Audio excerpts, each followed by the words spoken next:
introduce today G.V. Bandara sir. I'd like to go for the detail of our program. Number one, of course, there'll be introduction. After that, NQPCN's introduction. After that, we'll have uh, just one sharing of the certificate, and at the same time, the vote of thanks will be given by our president. I think he's already here. Even though I couldn't see it.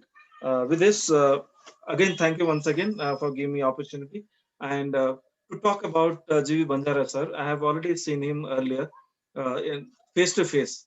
When I saw in the, let's say, in the Zoom meeting, I couldn't recognize because also different. Gupto, I don't know. Is it means some kind of suspense for today's presentation? I do not Good to know. answer. Right, right. I do not know.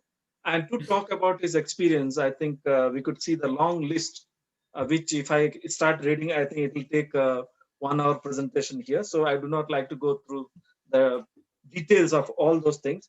However, to talk about Banjara sir, what I understood is right now he is a project manager for Hot Invest, which is the SNV's one of the project in Rwanda, Yeah. the African country Rwanda. And to talk about his qualification, he is an engineer, basically engineer. Later on, he also did his MBA. Plus, I think he was a teacher too. That means as a faculty member for the ACE Institute of Management. That is very much fascinating. What I'm trying to say is he has all those theoretical background, what makes work, and only theory will not work in the workplace. You also need the execution, and that's the most important. And he has all the experience. If I have to go through, he has experience not only as a let's say he has worked in the private sector, he has worked in the government also, I think, building up and helping the VDCs uh, also. And he worked in a lot of INGOs. If I have to name a few, it comes SMB. Right now he is there.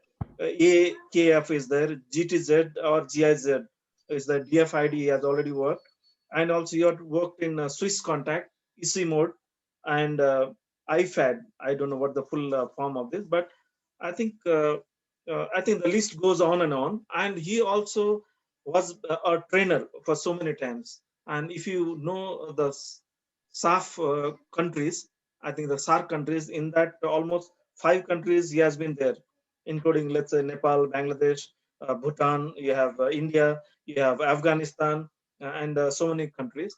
And interestingly, he has worked in China, Tajikistan, Vietnam, Indonesia, Afghanistan, and Philippines also. And this, I think, gives him a real quality executor with that. That means in the highest level, he not only worked at a village level, but rising from there, he has implementing that quality in the country level also. How today's program, which is their quality at the country level, lessons from Rwanda. I think he is the right person to talk about it, and we'll be hearing more about it in the that's in the presentation of all. And let us also know about the organization which is conducting this, about NQPCN. Of course, you already know that it was established in 2004, or the 24th July. And the main vision of this mission of this is to create value through quality. Obviously, this the topic today also very much relevant to it. And to increase that, to create the value of quality, we are doing it through learning and sharing. I think this is one of the platform, one of the methods to share what people have learned. Like I think GB Banjara, even though he is a NQPCN founder member, which I believed earlier, and also the quality practitioner in the field level, to the highest level. I think when you talk about country, to the highest level. And NQPCN members are, I said, from multiple backgrounds. NQPCN is also a member of ANQ, which is the Asian Network for Quality. With this, I think I'll not waste much of the time. I'll request GB Banjara sir, or no, if you are become a teacher, I'm also a faculty. I could call you sir. And at the same time, let me have the privilege of requesting GB Banjara sir to come forward and let us enlighten us with his learnings, uh, and the quality implementation and also the execution, and what we can learn from it, and what he has learned and how that will enrich our learning from it. And let me help to welcome GB Banjara sir, founder of NQPCN, and also project manager of Herty Invest project.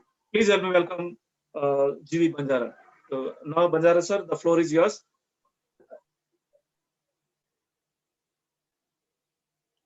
Sir, I think तपाईँको उ चाहिँ अन गर्नु पर्यो sir, speaker.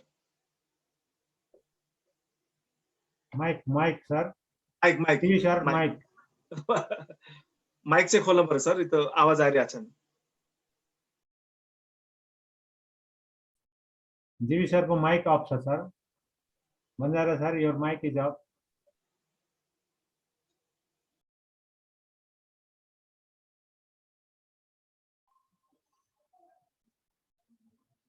यो टेक्नोलोजीले पनि अनौठो गर्छ के. मैले चाहिँ म्युट मेरो दुईटा स्क्रिन छ यहाँ चाहिँ हैन. अनि एउटा स्क्रिनमा त्यो अघिको भिडियो देखाइरहेछ, अर्कोमा चाहिँ त्यो मेरो प्रेजेन्टेसन देखाइरहेछ. अनि मलाई चाहिँ त्यो अब स्क्रिन टु स्क्रिन त्यो जुन के भन्छ आइकन चाहिँ अर्कोमा गएछ के. अब यता ल्याउन खोज्छ, आउँदैन. अनि बल्ल बल्ल भयो. सो थ्याङ्क यू मोहनजी, तपाईँले इन्ट्रोड्युस गर्दाखेरि I was just wondering who is this guy. It must be someone else. Okay, so thank you so much for that generous introduction. अब यो खासमा चाहिँ मैले के विचार गरेँ भने अब हामी 1 घण्टा 15 मिनट जतिमा सक्ने हिसाबले हैन. अब धेरै लामो चाहिँ प्रेजेन्टेसन गर्दिनँ. त्यही अबाउट 10 मिनटको एउटा भिडियो छ, त्यो चाहिँ मैले अलिकति सेयर गर्न खोजेको. किन भन्दाखेरि कतिपय यो तपाईहरुलाई नयाँ कन्ट्री भयो सुन्न त सबैजना साथीहरूले रुवान्डाको बारेमा सुन्नु भएको छ हैन. त्यो अलिकति त्यो भिडियो चाहिँ मैले कस्तो भने अब यो कुनै कन्ट्रीलाई एकदम राम्रो भनेर आफ्नो कन्ट्रीलाई नराम्रो देखाउनु त्यो पनि होइन मेरो विचार उद्देश्य चाहिँ हैन. हुन त अब हामी नेपालीहरू अलिकति बढी सेल्फ क्रिटिकल नै छौँ आफ्नो कन्ट्रीको मामलामा हैन. जहिले पनि नेपाली साथीभाइहरू यहाँ हामी कुरा गर्दाखेरि नेपालमा चाहिँ यो भएन त्यो भएन खालि कम्प्लेनकै मात्रै कुरा हुन्छ. मैले यहाँ बसेर पनि फेरि त्यो कुरा गरेँ भने त्यति राम्रो पनि नहोला हैन. तर चाहिँ हामी यहाँ अहिले अब नेपालीहरू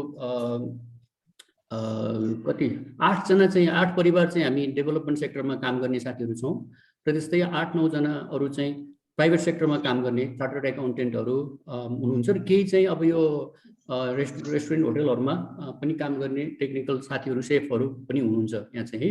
भन्दाखेरि सबै गर्यो भने 20-22 जना मान्छे चाहिँ किगालीमा मात्रै हुनुहुन्छ जस्तो लाग्छ मलाई चाहिँ. अब यो कोभिड कारणले गर्दाखेरि सबै साथीहरूसँग चाहिँ अब पहिला जस्तो एकदमै ठुलो ग्यादरिङहरू गर्ने अलिकति गाह्रो छ. तर हामी चाहिँ अहिले 6 परिवार चाहिँ एउटै यो हाउसिङ कोलोनीमा बस्छौँ यहाँ चाहिँ. त्यो हिसाबले सरोजी पनि यही नै हुनुहुन्छ. मभन्दा त्यही अब 200 मिटर टाढा हुनुहुन्छ होला उहाँ चाहिँ हैन. आफ्नै घरबाट अहिले गरिराख्नु भएको छ. अब रुवान्डा चाहिँ एकदमै इन्ट्रेस्टिङ कन्ट्री छ क्या. अब यो पहिला यतैबाट सुरु गरौँ हैन. प्रेजेन्टेसन स्क्रिन आएको छ, सब देखिरहेको छ, स्क्रिन देखिया छ है. अब म स्क्रिनतिर लैजान्छु. रुवान्डाबाट प्रेजेन्ट गरिरहेछ. रुवान्डाबाट खै को मान्छेहरु होइन नेपाली रुवान्डामा काम गरेर 25 years. Okay sir, please. हजुर. सो अब यसलाई चाहिँ मैले अलिकति क्वालिटीको कुरा गर्दाखेरि वी हेभ अब हामी धेरै जस्तो क्वालिटी चाहिँ अब यो अर्गनाइजेसनल लेभलमा हैन हामी डिफ्रेन्ट इन्स्टिट्युसनमा काम गर्दाखेरि मैले पनि क्वालिटी को बारेमा सुनेको पहिला प्राइभेट सेक्टरमा काम गर्दाखेरि हो. इन्जिनियरिङ गरेर आएपछि अब इन्जिनियरिङमा पनि क्वालिटी म्यानेजमेन्टको एउटा कोर्स हुन्थ्यो. पछि मैले एमबीएमा पनि क्वालिटी म्यानेजमेन्ट पढाएँ, यसमा पढाएँ, शङ्करदेवमा पनि पढाएँ. एउटा सेसन चाहिँ दिनेश सरले चाहिँ एकदमै रिक्वेस्ट गर्नुभयो. दिनेश सर हुनुहुन्छ कि हुनुहुन्न अहिले मैले देख्न पाएको छैन. हुनुहुन्छ दिनेश सर? जोइन गर्नुभएको छैन. अनि अब त्यो हुँदाखेरि मलाई चाहिँ अब यो क्वालिटी एरिया एकदम फिल्ड नै मनपर्ने. अनि अलिअलि अब त्यो क्वालिटीको बारेमा त्यतिखेर बुझ्दै जाँदा टोटल क्वालिटी म्यानेजमेन्टको 1-2टा किताबहरू पढियो हैन. अनि अपरेसन्स म्यानेजमेन्ट भन्ने अब एमबिएमा कोर्स हुन्थ्यो, त्यसमा पनि जम्मै अब यो डेटा अब मेजरमेन्टकै कुराहरू क्वालिटी म्यानेजमेन्ट त्यसरी मैले सिकेँ हो। एउटा सानो बुकलेट पनि लेखेको थिएँ मैले नेपाली भाषामा धेरै वर्ष पहिला, त्यो एनक्युपिसिएन के अरे त्यो साउटी भन्ने संस्थाले चाहिँ छापेको थियो। अब मैले चाहिँ क्वालिटीलाई त्यसरी मात्रै बुझेको थिएँ, एउटा अर्गनाइजेसनलाई अब इफेक्टिभली म्यानेज गर्नको लागि होइन, अब त्यो अर्गनाइजेसनको गोलहरू अचिभ गर्नको लागि भएको रिसोर्सेसहरूलाई बेस्ट युटिलाइज गरेर कसरी बेस्ट आउटकम ल्याउने, अब त्यो चाहिँ त्यसका डिफ्रेन्ट अब टेक्निक्सहरू छन् होइन। अब त्यसमा जापानिज म्यानेजमेन्टदेखि लिएर अब अमेरिकामा पनि माल्कम एल्ड्रिजको कुराहरू, अब त्यो डिफ्रेन्ट टुल्सहरू अब त्यसरी चाहिँ सिकियो। पछि गएर चाहिँ मलाई अलिकति पर्सनल लेभलमा पनि यो क्वालिटी भने त दिनेश सरले नै हो खासमा त्यो अलिकति इन्ट्रेस्ट देखाउनु भएको पनि होइन। यो पर्सनल लाइफलाई पनि आफूले राम्रो बनाउनको लागि क्वालिटी म्यानेजमेन्ट चाहिँ टुल युज गर्न सकिन्छ होइन। अब त्यसलाई पर्सनल क्वालिटी म्यानेजमेन्ट भन्न सकिएला होइन, अथवा ह्युमन क्वालिटी म्यानेजमेन्ट भन्न सकिएला। अहिले चाहिँ मेरो इन्ट्रेस्ट अलिकति बढी त्यतापट्टि छ, कुनै दिन मौका मिल्यो भने त्यो पनि I would be very happy to share with friends. तर अहिले हामी चाहिँ जुन सन्दर्भमा कुरा गरिरहेको छौँ त्यो फेरि अब म्याक्रो लेभलमा छ होइन। अब त्यो चाहिँ के भन्दाखेरि एउटा कन्ट्रीको लेभलमा पनि क्वालिटी हुनसक्छ। अब यो चाहिँ नितान्त नयाँ, मैले पनि झन्डै अघि मोहन सरले भन्नुभयो, म धेरैवटा कन्ट्रीमा चाहिँ लङ टर्म या सर्ट टर्म काम गर्ने सिलसिलामा पुगेँ र एज एन अब एक्सपर्ट एज अ अब लर्नर भनौँ होइन, डिफ्रेन्ट कन्ट्रीको कन्टेक्स्टहरू थाहा पाएँ। तर त्यो मध्येमा म लङ टर्म काम गरेको भनेको 1 वर्षभन्दा बढी काम गरेको कुनै पनि देशमा भनेको अफगानिस्तानमा गरेँ, त्यसपछि बङ्गलादेशमा गरेँ, इथियोपियामा, नेपालमा त भइ नै हाल्यो, आफ्नै देश भयो, र चाहिँ अहिले यहाँ रुवान्डामा छु। र सर्ट टर्म 1 वर्षभन्दा कम चाहिँ थुप्रै देशमा म पुगेँ। तर मलाई चाहिँ यो एउटा जहिले पनि मनमा के लागिरहेको थियो भने कन्ट्री चाहिँ जुन इकोनोमिकली पुवर भए पनि होइन, त्यो कन्ट्री चाहिँ अब मैले इङ्ग्लिसमा भन्नुपर्दाखेरि त्यसलाई can a third world country become a first world or have a first world systems. त्यो चाहिँ मलाई त्यो जहिले पनि लागिरहेको थियो कि जस्तो अब चाइनामा गयो भनेदेखि अब अलिक फरक छ होइन। अब ठुलो कन्ट्री छ, त्यहाँ चाहिँ अब इकोनोमिक हिसाबले पनि हामीभन्दा धेरै नै माथि 10 गुणा त पर क्यापिटा इन्कमै छ होइन। युरोपतिर गयो भने पनि अब युरोपको फर्स्ट वर्ल्ड कन्ट्रिजहरू भयो, अब चाइनालाई सेकेन्ड वर्ल्ड भन्न मिल्ला होइन। अब पुरानो परिभाषा अनुसार चाहिँ अब first world countries do have first world systems होइन। तर अब धेरै जसो अब इन्डियामा गयो, हामी बङ्गलादेशमा गयो, नेपालमै गयो होइन। अब थर्ड वर्ल्ड भन्ने कुरा एक किसिमको मैले त्यो फेरि टर्म्समा बुझ्यौँ हामीले, अलिकति यो सिस्टम पनि त्यस्तो हुन्छ, केही हुँदैन होइन। अब त्यो खालको चाहिँ हाम्रो अन्डरस्ट्यान्डिङ थियो।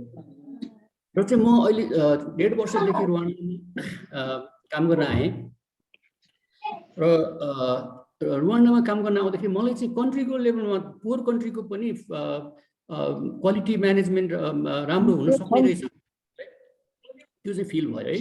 र अलिकति अब यो कन्टेक्स्चुलाइज गर्नु पर्दाखेरि मैले रुवान्डा 2टा पिक्चर राखेको छु यहाँ चाहिँ, झन्डा र देखिन्छ होइन, आएको छ आएको छ सर। मैले सरी सर एउटा गरेँ, हाम्रो प्यारलल भराजीको त्यहाँ अलिकति स्पिकर चाहिँ अफ चाहिँ गरिदिनु होला। If you have any question you can ask in the and. अहिलेको लागि चाहिँ स्पिकर चाहिँ ल अफ चाहिँ गरिदिनु होला। अरू मैले स्पिकर गर्न अफ गर्न सक्ने नसकिन्छ सर विजय सर, नत्र okay thank you sir, thank you so much Vijay sir. अब यो 2टा पिक्चर हजुर मैले यो 2टा पिक्चर राखेको छु। यो लेफ्टपट्टिको पिक्चर तपाईँलाई मैले सस्पेन्स केही नगरौँ भनेर, हुन त यतिवटा फोटोहरू छ कि रुवान्डा र नेपाल छुट्याउनै गाह्रो हुन्छ। त्यो अब हाम्रो सेतो हिमाल भएन भने यही फोटो पनि गाह्रो हुन्छ होइन। लेफ्टपट्टिको पिक्चर चाहिँ म जन्मेको गाउँ हो पोखरामा, यो चाहिँ राखी भन्छ यो ठाउँलाई, पोखरा महानगरपालिकामा पर्छ अहिले। र यो राइटको पिक्चर चाहिँ मेरो काम गर्ने एउटा जिल्लाको मतलब जाँदाखेरि मैले एउटा जिल्लाको चाहिँ फोटो मैले यो देखेको हो। झन्डै अब यो रुवान्डा चाहिँ ल्यान्डलक्ड हो, नेपाल जस्तै डाँडा काँडाले भरेको देश छ। यो चाहिँ एउटा है इन्ट्रेस्टिङ कुरा। अनि अलिकति मैले चाहिँ कन्टेक्स्टलाइज गर्दाखेरि अब यो कहाँ छ त फेरि होइन, यो रुवान्डा अफ्रिकामा त छ। अफ्रिका त फेरि धेरै ठुलो छ, 60वटा भन्दा बढी कन्ट्रिजहरू छन् होला सायद होइन अफ्रिकाभरि। एकदम मध्य अफ्रिकामा छ, त्यो भूमध्य रेखाको लाइन जुन छ जुन मध्य पृथ्वीको मध्यबाट जान्छ, त्यो ठ्याक्कै झन्डै रुवान्डै भएर जान्छ। त्यो चाहिँ रुवान्डाकै आसपास भएर जान्छ भनौँ है। अनि यो ल्यान्डलक कन्ट्री भएको हुनाले तपाईँले अब छिमेकमा चाहिँ हाम्रो अब दुईटा कन्ट्री मात्रै छ भने यहाँ चाहिँ डेमोक्रेटिक रिपब्लिक अफ कङ्गो, त्यस्तै युगान्डा, अनि तान्जानिया र बुरुन्डी, यो चारवटा देश चाहिँ यसको अब बोर्डरिङ कन्ट्रिजहरू भनौँ। र यो सबै कन्ट्रीहरूको आफ्नै हिस्ट्री छ, म अहिले हिस्ट्रीपट्टि जान्न, तर रुवान्डा र यो सराउन्डिङ एरिया कन्ट्रिजहरू भनेको पहिलादेखि नै अलिकति डिस्टर्ब कन्ट्रीहरू नै हो यिनीहरू चाहिँ होइन। अब रुवान्डाकै हिस्ट्रीको कुरा गर्दाखेरि तपाईँहरू सबैले सुन्नुभएको छ 1994 को चाहिँ जेनोसाइडको कुरा होइन। झन्डै झन्डै अब क्वार्टर अफ पपुलेसन चाहिँ अब इदर गट किल्ड ओर डिस्प्लेस्ड, एकदमै ठुलो नरसंहार भएको। त्यसमा चाहिँ अब इन्टरनेसनल कम्युनिटीले पनि खेल्नुपर्ने रोल नखेलेको हुनाले झन्डै 100 दिनभित्रमा चाहिँ 10 लाख मान्छे चाहिँ मारिएको हो है। यहाँ चाहिँ अब त्यो खालको अब यो पास्ट हिस्ट्री भएको कन्ट्री हो 26 वर्ष अगाडि। तर 26 वर्ष अगाडि अब यो होपलेस केही पनि अब सबै सखाबै भएको कन्ट्री होइन, मान्छे नै सबै अब भागेर जानुपर्ने स्थिति भएको देश। र अहिले अब म अलिकति पछि आउँछु त्यसमा। र एरिया चाहिँ एकदमै सानो छ हाम्रो। एउटा प्रदेश एउटा कुनै प्रदेश नम्बर 1 भनौँ, म चाहिँ पहिला नेपालमा पनि केही समय काम गर्दाखेरि प्रदेश नम्बर 1 मा चाहिँ गइराख्ने, ठ्याक्कै उस्तै रहेछ एरिया चाहिँ। पपुलेसन हेऱ्यो भनेदेखि अलिक बढी छ, यो अफ्रिकाको सबभन्दा धेरै जनघनत्व भएको देशमा पर्छ यो, 470 पिपल पर स्क्वायर किलोमिटर। नेपालको चाहिँ 180 छ भनेपछि तपाईँले अनुमान लगाउन सक्नुहुन्छ होइन, हाम्रो एरिया धेरै छ नेपालको। सो 1 करोड 23 लाख। अब यो कन्ट्रीलाई चाहिँ मान्छेहरूले कन्ट्री अफ 1000 हिल्स पनि भन्छन्। हाम्रो नेपाल चाहिँ कन्ट्री अफ माउन्टेन्स भने जस्तै। यहाँ चाहिँ 1000वटा भन्दा बढी नै छ होला हिल्सहरू भनौँ न। हाम्रो जस्तो अग्लो माउन्टेन्सहरू छैन, तर हिल्सहरू छ। यहाँको टलेस्ट माउन्टेन भनेको चाहिँ माउन्ट कारिसिम्बी भन्ने छ, त्यो चाहिँ झन्डै 4400 मिटर जति होला। र अनि अर्को युनिक चाहिँ अब रुवान्डाको बारेमा कुरा गर्दाखेरि माउन्टेन गोरिल्लाहरू चाहिँ कस्तो भने यो ह्युमनकै जस्तो, अब हुन त बाँदरकै प्रजातिको होला तिनीहरू, तर ह्युमनसँग धेरै मेल खाने, अब परिवारमा बस्ने, उनीहरूको पुरै हाइरार्की हुने, अब त्यो चाहिँ एकदमै इन्ट्रेस्टिङ छ। र यो माउन्टेन गोरिल्ला चाहिँ रुवान्डा र अनि डिआरसी डेमोक्रेटिक रिपब्लिक अफ कङ्गो जुन चाहिँ यतापट्टि लेफ्टपट्टि यो अब वेस्टपट्टि भनौँ त्यो तालको साइडको कन्ट्री हो, त्यो धेरै ठुलो कन्ट्री छ, त्यहाँ मात्रै पाइन्छ वर्ल्डमा चाहिँ। र अहिले डिआरसीमा अलिकति कन्फ्लिक्ट भएको हुनाले धेरै जसो मान्छेहरू चाहिँ गोरिल्ला हेर्न चाहिँ रुवान्डा आउँछन्। र हामी आफै गएको चाहिँ हामी यहाँ अहिले रेजिडेन्ट स्टेटस छ हाम्रो चाहिँ, टेम्पोररी रेजिडेन्ट स्टेटस। हामी चाहिँ $600 हेर्न पाउँछौँ। र चाहिँ कोही विदेशी गयो भने $1500, टुरिस्ट आयो भने $1500 तिरेर गोरिल्ला हेर्छ नेचुरल हेबिटाटमा चाहिँ, यिनीहरूको चाहिँ त्यो गोरिल्ला माउन्टेन भन्ने एरियामा।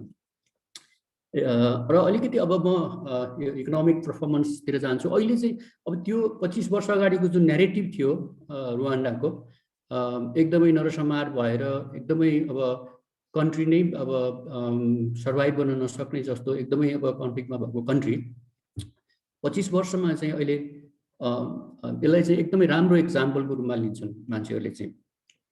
जस्तो अब जिडिपी पर क्यापिटल त अहिले पनि लो छ, किनभने त्यो बेसै लो भएको कारणले पनि हो। र अनि ल्यान्डलक कन्ट्रिजहरूलाई चाहिँ एउटा समस्या के हुँदो रहेछ भने यो क्यापिटल फर्मेसनमा अलिकति डिफिकल्टी हुँदो रहेछ। त्यसले गर्दाखेरि जिडिपीको रेट चाहिँ एकदम हाई भए पनि यिनीहरूको बेस लो भएको हुनाले र म्यासिभ इन्भेस्टमेन्टहरू पनि अब गर्नको लागि ल्यान्ड पनि धेरै छैन यो कन्ट्रीमा, अब धेरै कृषिमै आधारित छन् मान्छेहरू।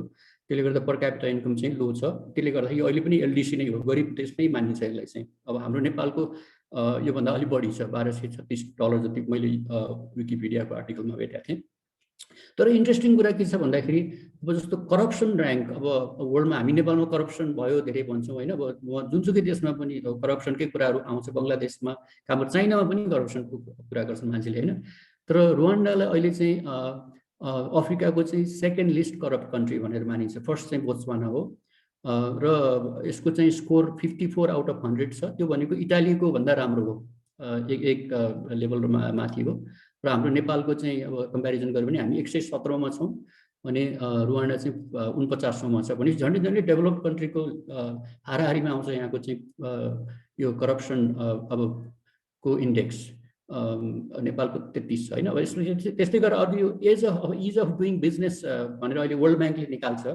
बिजनेस गर्न कति सजिलो छ त्यो देशमा भनेर त्यसको थुप्रै अब इन्डिकेटर्सहरू छ त्यसमा म चाहिँ जान्न त्यसमा 190वटा देशको चाहिँ ऱ्याङ्किङ गरेर चाहिँ 2020 मा त्यसमा रुवान्डा 38 नम्बरमा पर्छ हाम्रो नेपाल चाहिँ 94 मा पर्छ हामी पनि त्यति नराम्रो चाहिँ छैनौँ तर हामीभन्दा धेरै अगाडि छन् यिनीहरू अर्को एउटा इन्ट्रेस्टिङ कुरा अब नेपालमा हामी जेन्डर अब अहिले इक्वालिटीको कुराहरू गर्छौँ नेपालमा पनि धेरै राम्रो भएको छ तर जस्ट मैले कम्पेरिजनको लागि मात्र राखेको percentage of women in parliament चाहिँ 61% रुवान्डामा योभन्दा अघिल्लो पार्लियामेन्टमा 64% रहेछ अहिले 61%। नेपालमा चाहिँ 33% छ त्यो पनि राम्रो हो नेपालको होइन वर्ल्डमा हामी पनि धेरै राम्रोमा पर्छौँ अनि अब फेरि धेरै जसोले के भन्छन् भने अनि पार्लियामेन्टमा त सत्र मन्त्री कतिजना छन् त भन्ने कुरा आउँछ नि होइन मन्त्री पनि 55% 21जना मिनिस्टरमा चाहिँ झन्डै कति 11जना चाहिँ महिला रहेछन् त्यहाँ चाहिँ मन्त्रीहरू नै अनि अर्को कुरा चाहिँ इन्ट्रेस्टिङ के छ भने Kigali is known as the cleanest city in Africa र मैले साँच्चै भन्यो भने त one of the cleanest city in world नै पर्छ होला जस्तो लाग्छ मलाई चाहिँ अनि यहाँ चाहिँ अर्को कुरा रमाइलो के छ भने फ्री हेल्थ यो सब अलमोस्ट अल त्यो पपुलेसन अब यो इन्कम कम भए पनि पपुलेसनलाई चाहिँ जुन इन्स्योरेन्स हेल्थ इन्स्योरेन्स सबैलाई छ र बिरामी भयो भनेदेखि औषधि मूल्य चाहे त्यो सर्जरी होस् चाहे त्यो औषधि दबाई होस् त्यो फ्रीमा पाइन्छ त्यो इन्स्योरेन्सले कभर गर्छ म चाहिँ अस्ति एकपल्ट सानो बिरामी भएर हस्पिटल जाँदाखेरि हस्पिटलले पहिला सोध्छ त्यो इन्स्योरेन्स छ कि छैन भनेपछि मेरो त बाहिरको इन्स्योरेन्स थियो होइन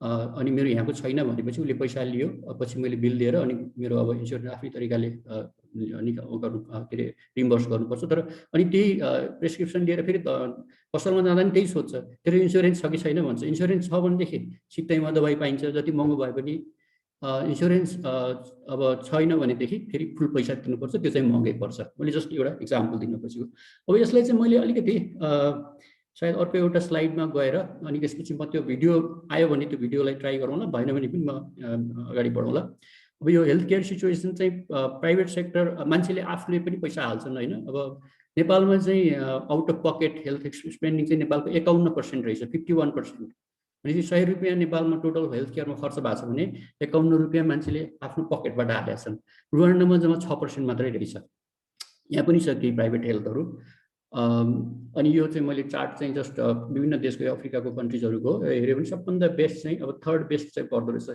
सेचेल्स भनेर अनि यो बोत्सवाना भन्ने कन्ट्री अब म चाहिँ त्यो सेकेन्ड पार्टमा अलिकति पछि जाउँ यदि यो सिस्टमले सपोर्ट गर्यो भने म यो लिङ्क चाहिँ ट्राई गर्छु जस्ट म 10 मिनटमा सिद्धाउँछु यो भिडियो चाहिँ पुरा यो 17 मिनट जति छ होला अनि के डिफिकल्टी भयो भने प्लिज मलाई हात रेज गर्नु होला I'll stop and then overall sir यसलाई इनलार्ज गरे भने ठुलो देखिन्छ कि हजुर सर इनलार्ज गरे भने ठुलो देखिन्छ कि हजुर म इनलार्ज गर्छु sir corrupt and unstable nations and the majority of the world's ठीक छ sir least developed countries but Africa is big. There are 54 countries there, and not all fall into the generalizations of the continent as a whole. Perhaps most notably, Rwanda. One of the easiest ways to compare countries is through their indicators, and Rwanda's are impressive. For every 100,000 residents, Rwanda has, on average, only 2.5 murders per year. As a point of comparison, that's lower than India's 3.2 or the United States' 5.4. It's even more impressive when looking at the kind of neighborhood Rwanda is in. Uganda has 11.5, Tanzania has 7, Burundi has 6, and the Democratic Republic of the Congo has 13.6 murders per 100,000. In addition, Rwanda is ranked as the 48th least corrupt country in the world. That's not perfect, but on the continent, only Botswana, a far richer country, ranks higher. The country also has a 67-year life expectancy, tied for 4th best in Africa, and only slightly below the world average. That 67-year number is believable, but what's truly unbelievable is that 25 years ago, the average Rwandan had a life expectancy of 28 years. 25 years ago, Rwanda was in the midst of one of the most horrific genocides in history. In only 100 days, 800,000 Rwandans were murdered in the midst of this ethnic conflict. The group primarily targeted, the Tutsi, saw the loss of about 75% of its population. With time, though, the country emerged from the other end, peace prevailed, and its indicators began their steady climb upwards to where they are today. It is now the 15th fastest growing economy in the world, as its government has set out a clearly defined mission. They want to become the Singapore of Africa. To understand what this means, though, you have to understand what Singapore is. It's easy to forget that East Asia was not the highly developed, economically powerful place it is today 100 years ago. Many refer to the 1800s as Britain's century, the 1900s as America's century, and the 2000s as Asia's century. It's thought that we are currently in the century where Asia will prevail, and one of the countries driving that is Singapore. Singapore sits at the top of all the indicators, not just for Asia, but the world. It's the 8th safest, 3rd richest, 3rd least corrupt, 3rd longest living country in the world. 60 years ago, in the 1960s, Singapore's economy had a size of about $700 million. Today, that number is $320 billion. In the last 10 years alone, its GDP has doubled. It went from a definitively third world country to a definitively first world country in less than a lifetime. The country is intensely focused on being the business hub for Asia. Of the world's 20 largest companies, 15 have operations in Singapore. It's tough to look at the results of Singapore's economic development without being impressed. They have done the nearly impossible. Some of the ways Singapore has achieved this growth, though, has met some criticism. The way Singapore is run politically has been described as paternalistic. It's not quite authoritarian, but some freedoms are lacking. One of the few indicators that Singapore does not rank at the top of is the Democracy Index. It scores a 6.4 out of 10, which ranks it at 66th in the world and categorizes it as a flawed democracy. The elements of this paternalism range from small things like the country's ban on chewing gum for cleanliness purposes to big things like the limitations on freedom of speech, assembly, and the press. To this, proponents would say, look at the results. The country has succeeded economically based off the trait that seemingly more and more countries are embracing: liberty for prosperity. Rwanda has been paying attention. Paul Kagame, its president, declared that mission to turn the country into the Singapore of Africa. And in many ways, it's already well on its way. Arguing that Rwanda is authoritarian is easy. On the same democracy indicator where Singapore is categorized as a flawed democracy, Rwanda earns a score of 3.4 out of 10 and the categorization of authoritarian. Paul Kagame was first elected in 2003, then again in 2010, and again in 2017 with 98.8% of the vote. The US Department of State, though, described that third election as having some, quote, irregularities. That also came after a constitutional amendment lifting term limits to let Kagame take power again. He is clearly well-liked and impressive. He began his career in the military, played a part in toppling the oppressive governments of Uganda, Rwanda, and the DRC, and has been described as, quote, perhaps the most successful general alive. He is by all accounts a military genius, and since his fighting days, he has risen Rwanda from chaos into peace and prosperity, but as a political leader, he himself is still oppressive. Just like Singapore, there are severe limitations on the freedom of speech, assembly, and the press. There are even accusations of Kagame supporting or arranging the assassination of his political opponents. Looking at the ends, though, there are clearly more parallels with Singapore. Singapore's success as a business hub can be attributed to 3 factors: geographic centrality, political stability, and ease of doing business. As part of Kagame's mission, Rwanda is working to improve these same 3 factors. For the first factor, Singapore sits as a central point in the world. Within an 8-hour flight, one can get to the major business hubs of the Middle East and the UAE and Qatar, all of India, all of East Asia's major business hubs, and all of Australia. Meanwhile, Rwanda sits only 600 miles or 950 kilometers from the geographic center of Africa. It is about as central as you can get on the enormous continent. For both countries, though, geographic centrality means nothing unless you can actually get to them. One of Singapore's largest companies is Singapore Airlines, often considered one of the best, if not the best, airline in the world. Thanks to this airline, one can get from Singapore to 5 different continents in a matter of hours. It's easy to underestimate the importance of having a globally competitive airline to establish a city as a business hub. It's safe to say that other business hubs, such as Dubai and Doha, would not be as influential as they are today without their airlines. Rwanda has clearly noticed this. Their national airline, Rwandair, which is government-owned, has grown from a tiny operation with a few regional jets to a significant intercontinental airline operating brand new planes. They now fly all around Africa, to Dubai, Brussels, and London, and have even announced plans to start one-stop service to both Guangzhou, China, and New York. While the airline is not yet nearly at the level of some larger players on the continent like Ethiopian Airlines and South African Airways, it's serving its job effectively of connecting Rwanda to the world. The second factor to Singapore's economic success is political stability. The World Bank rates countries in terms of political stability and absence of violence and terrorism, and for this, Singapore, unsurprisingly, comes up in the 99th percentile, better than almost any country in the world. This is a big reason why a CEO might choose to set up their Asian hub in Singapore over Hong Kong, for example, which only scores in the 75th percentile for political stability and is trending downwards. They want to operate in a place that they know won't change quickly on a political level, since there are inherent costs involved with a changing external environment. Rwanda sits at the 48th percentile for this political stability indicator, well in the middle of the pack. This isn't phenomenal, but compared to the sub-Saharan average of 31, it's doing all right. The contentious issue whether elements of authoritarianism promote or impede political stability.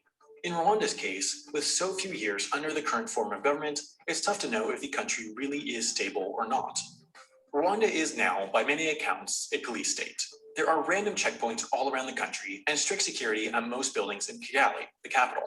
Kigali is now one of the cleanest cities in Africa, let alone the world, partially due to a ban on single-use plastics and plastic bags, but also because all able-bodied members of the population are required to participate in a community cleaning day on the last Saturday of each month.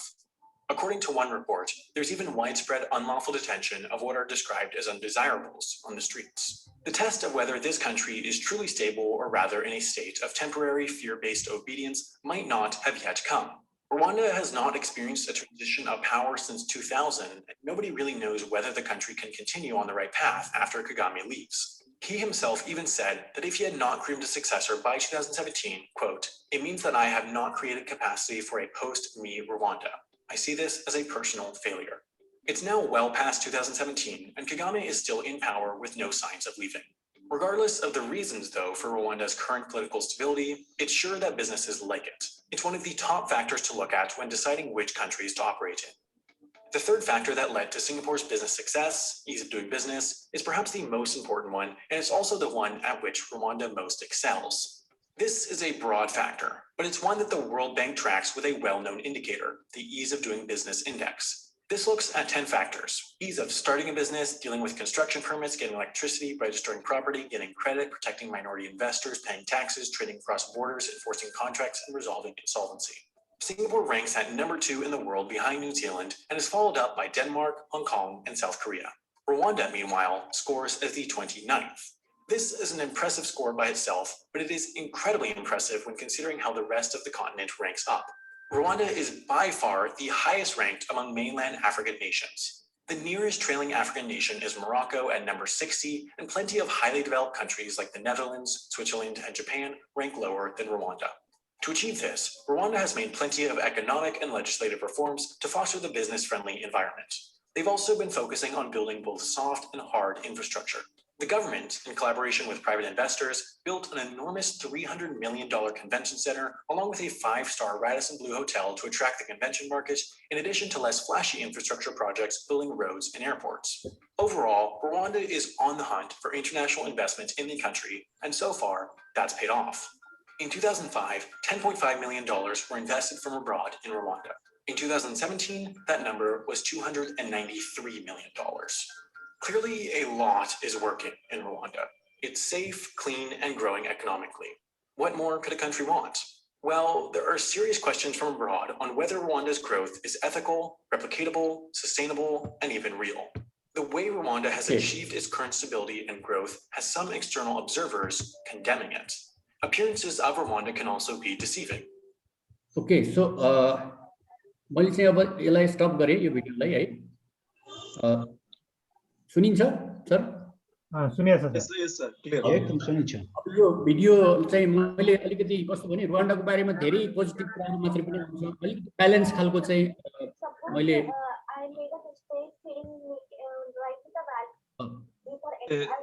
Govind sir को अलिकति तो Govind sir सरले मैले request गरेँ thank you हजुर मैले चाहिँ त्यो अलिकति यो अलिकति न्यू यो अब्जेक्टिभ खालको लाग्यो के अनि मैले चाहिँ यो शेयर गर्न खोजेको यहाँलाई धेरै कुरा सायद मैले भनेकै कुराहरू मैले चाहिँ अलि लेटेस्ट फिगरहरू दिन खोजेको छु यसले 2019 मा बनाएको भिडियो रहेछ नोभेम्बरमा सायद 2019-18 को फिगर्सहरू राखेको होला यो चाहिँ हैन अब अहिले यो कोभिडको कारणले गर्दाखेरि त धेरै कुराहरू पनि चेन्ज पनि भइरहेछ अब संसारभरि नै तर जस्ट तपाईलाई अलिकति आइडिया भयो कि यो रुवान्डा भनेको कन्ट्री चाहिँ कस्तो खालको कन्ट्री रहेछ र चाहिँ यिनीहरुको एस्पिरेसन चाहिँ अफ्रिकाको सिंगापुर बन्ने त्यो खालको एस्पिरेसन छ हुन त हामीले पनि नेपालमा त्यो सिंगापुर बनाउने स्विजरल्यान्ड बनाउने भन्दाखेरि हामी हाँस्छौं हामी नेपालमा हैन तर यिनीहरु चाहिँ एकदम सिरियसली त्यसमा विश्वास पनि गर्छन् एउटा रमाइलो कुरा चाहिँ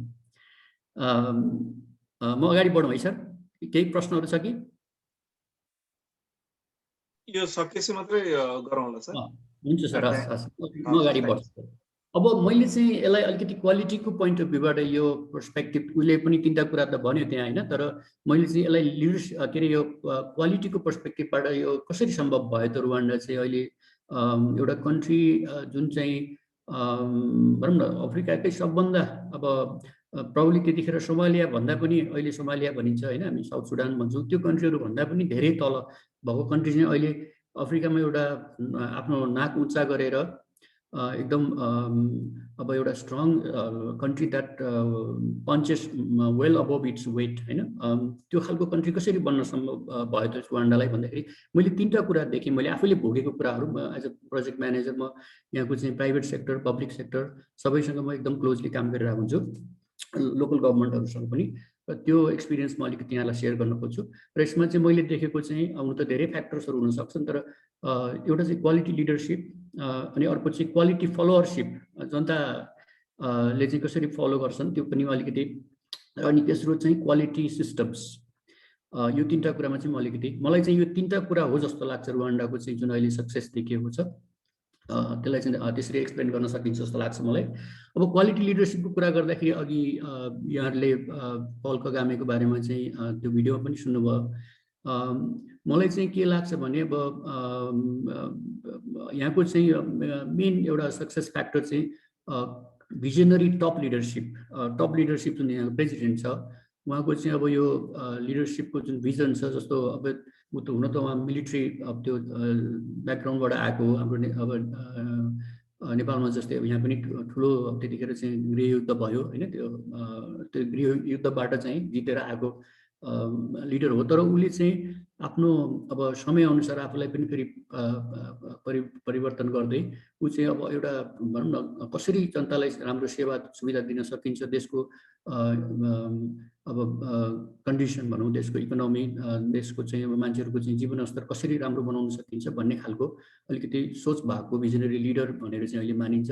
जस्तो अब यहाँको अब अफ्रिकन कन्ट्रीहरूको लिडरहरू, हाम्रै एसियाको पनि कन्ट्रीको लिडरहरू गएर हार्वर्ड युनिभर्सिटीमा अथवा अमेरिकाको टप युनिभर्सिटीमा गएर लेक्चरहरू दिँदैनन्। तपाईँले चाहिँ हेर्नुभयो भने पल कगामेको चाहिँ हरेक वर्ष उसले चाहिँ हार्वर्ड युनिभर्सिटीमा गएर क्लासहरू लिने त्यस्तो चाहिँ देखिन्छ।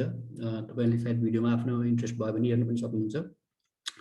अनि अर्को चाहिँ के छ भने रुवान्डामा मैले चाहिँ एउटा लिङ्क राखिदिएको छु, तपाईँले पछि हेर्नुभएको हुन्छ।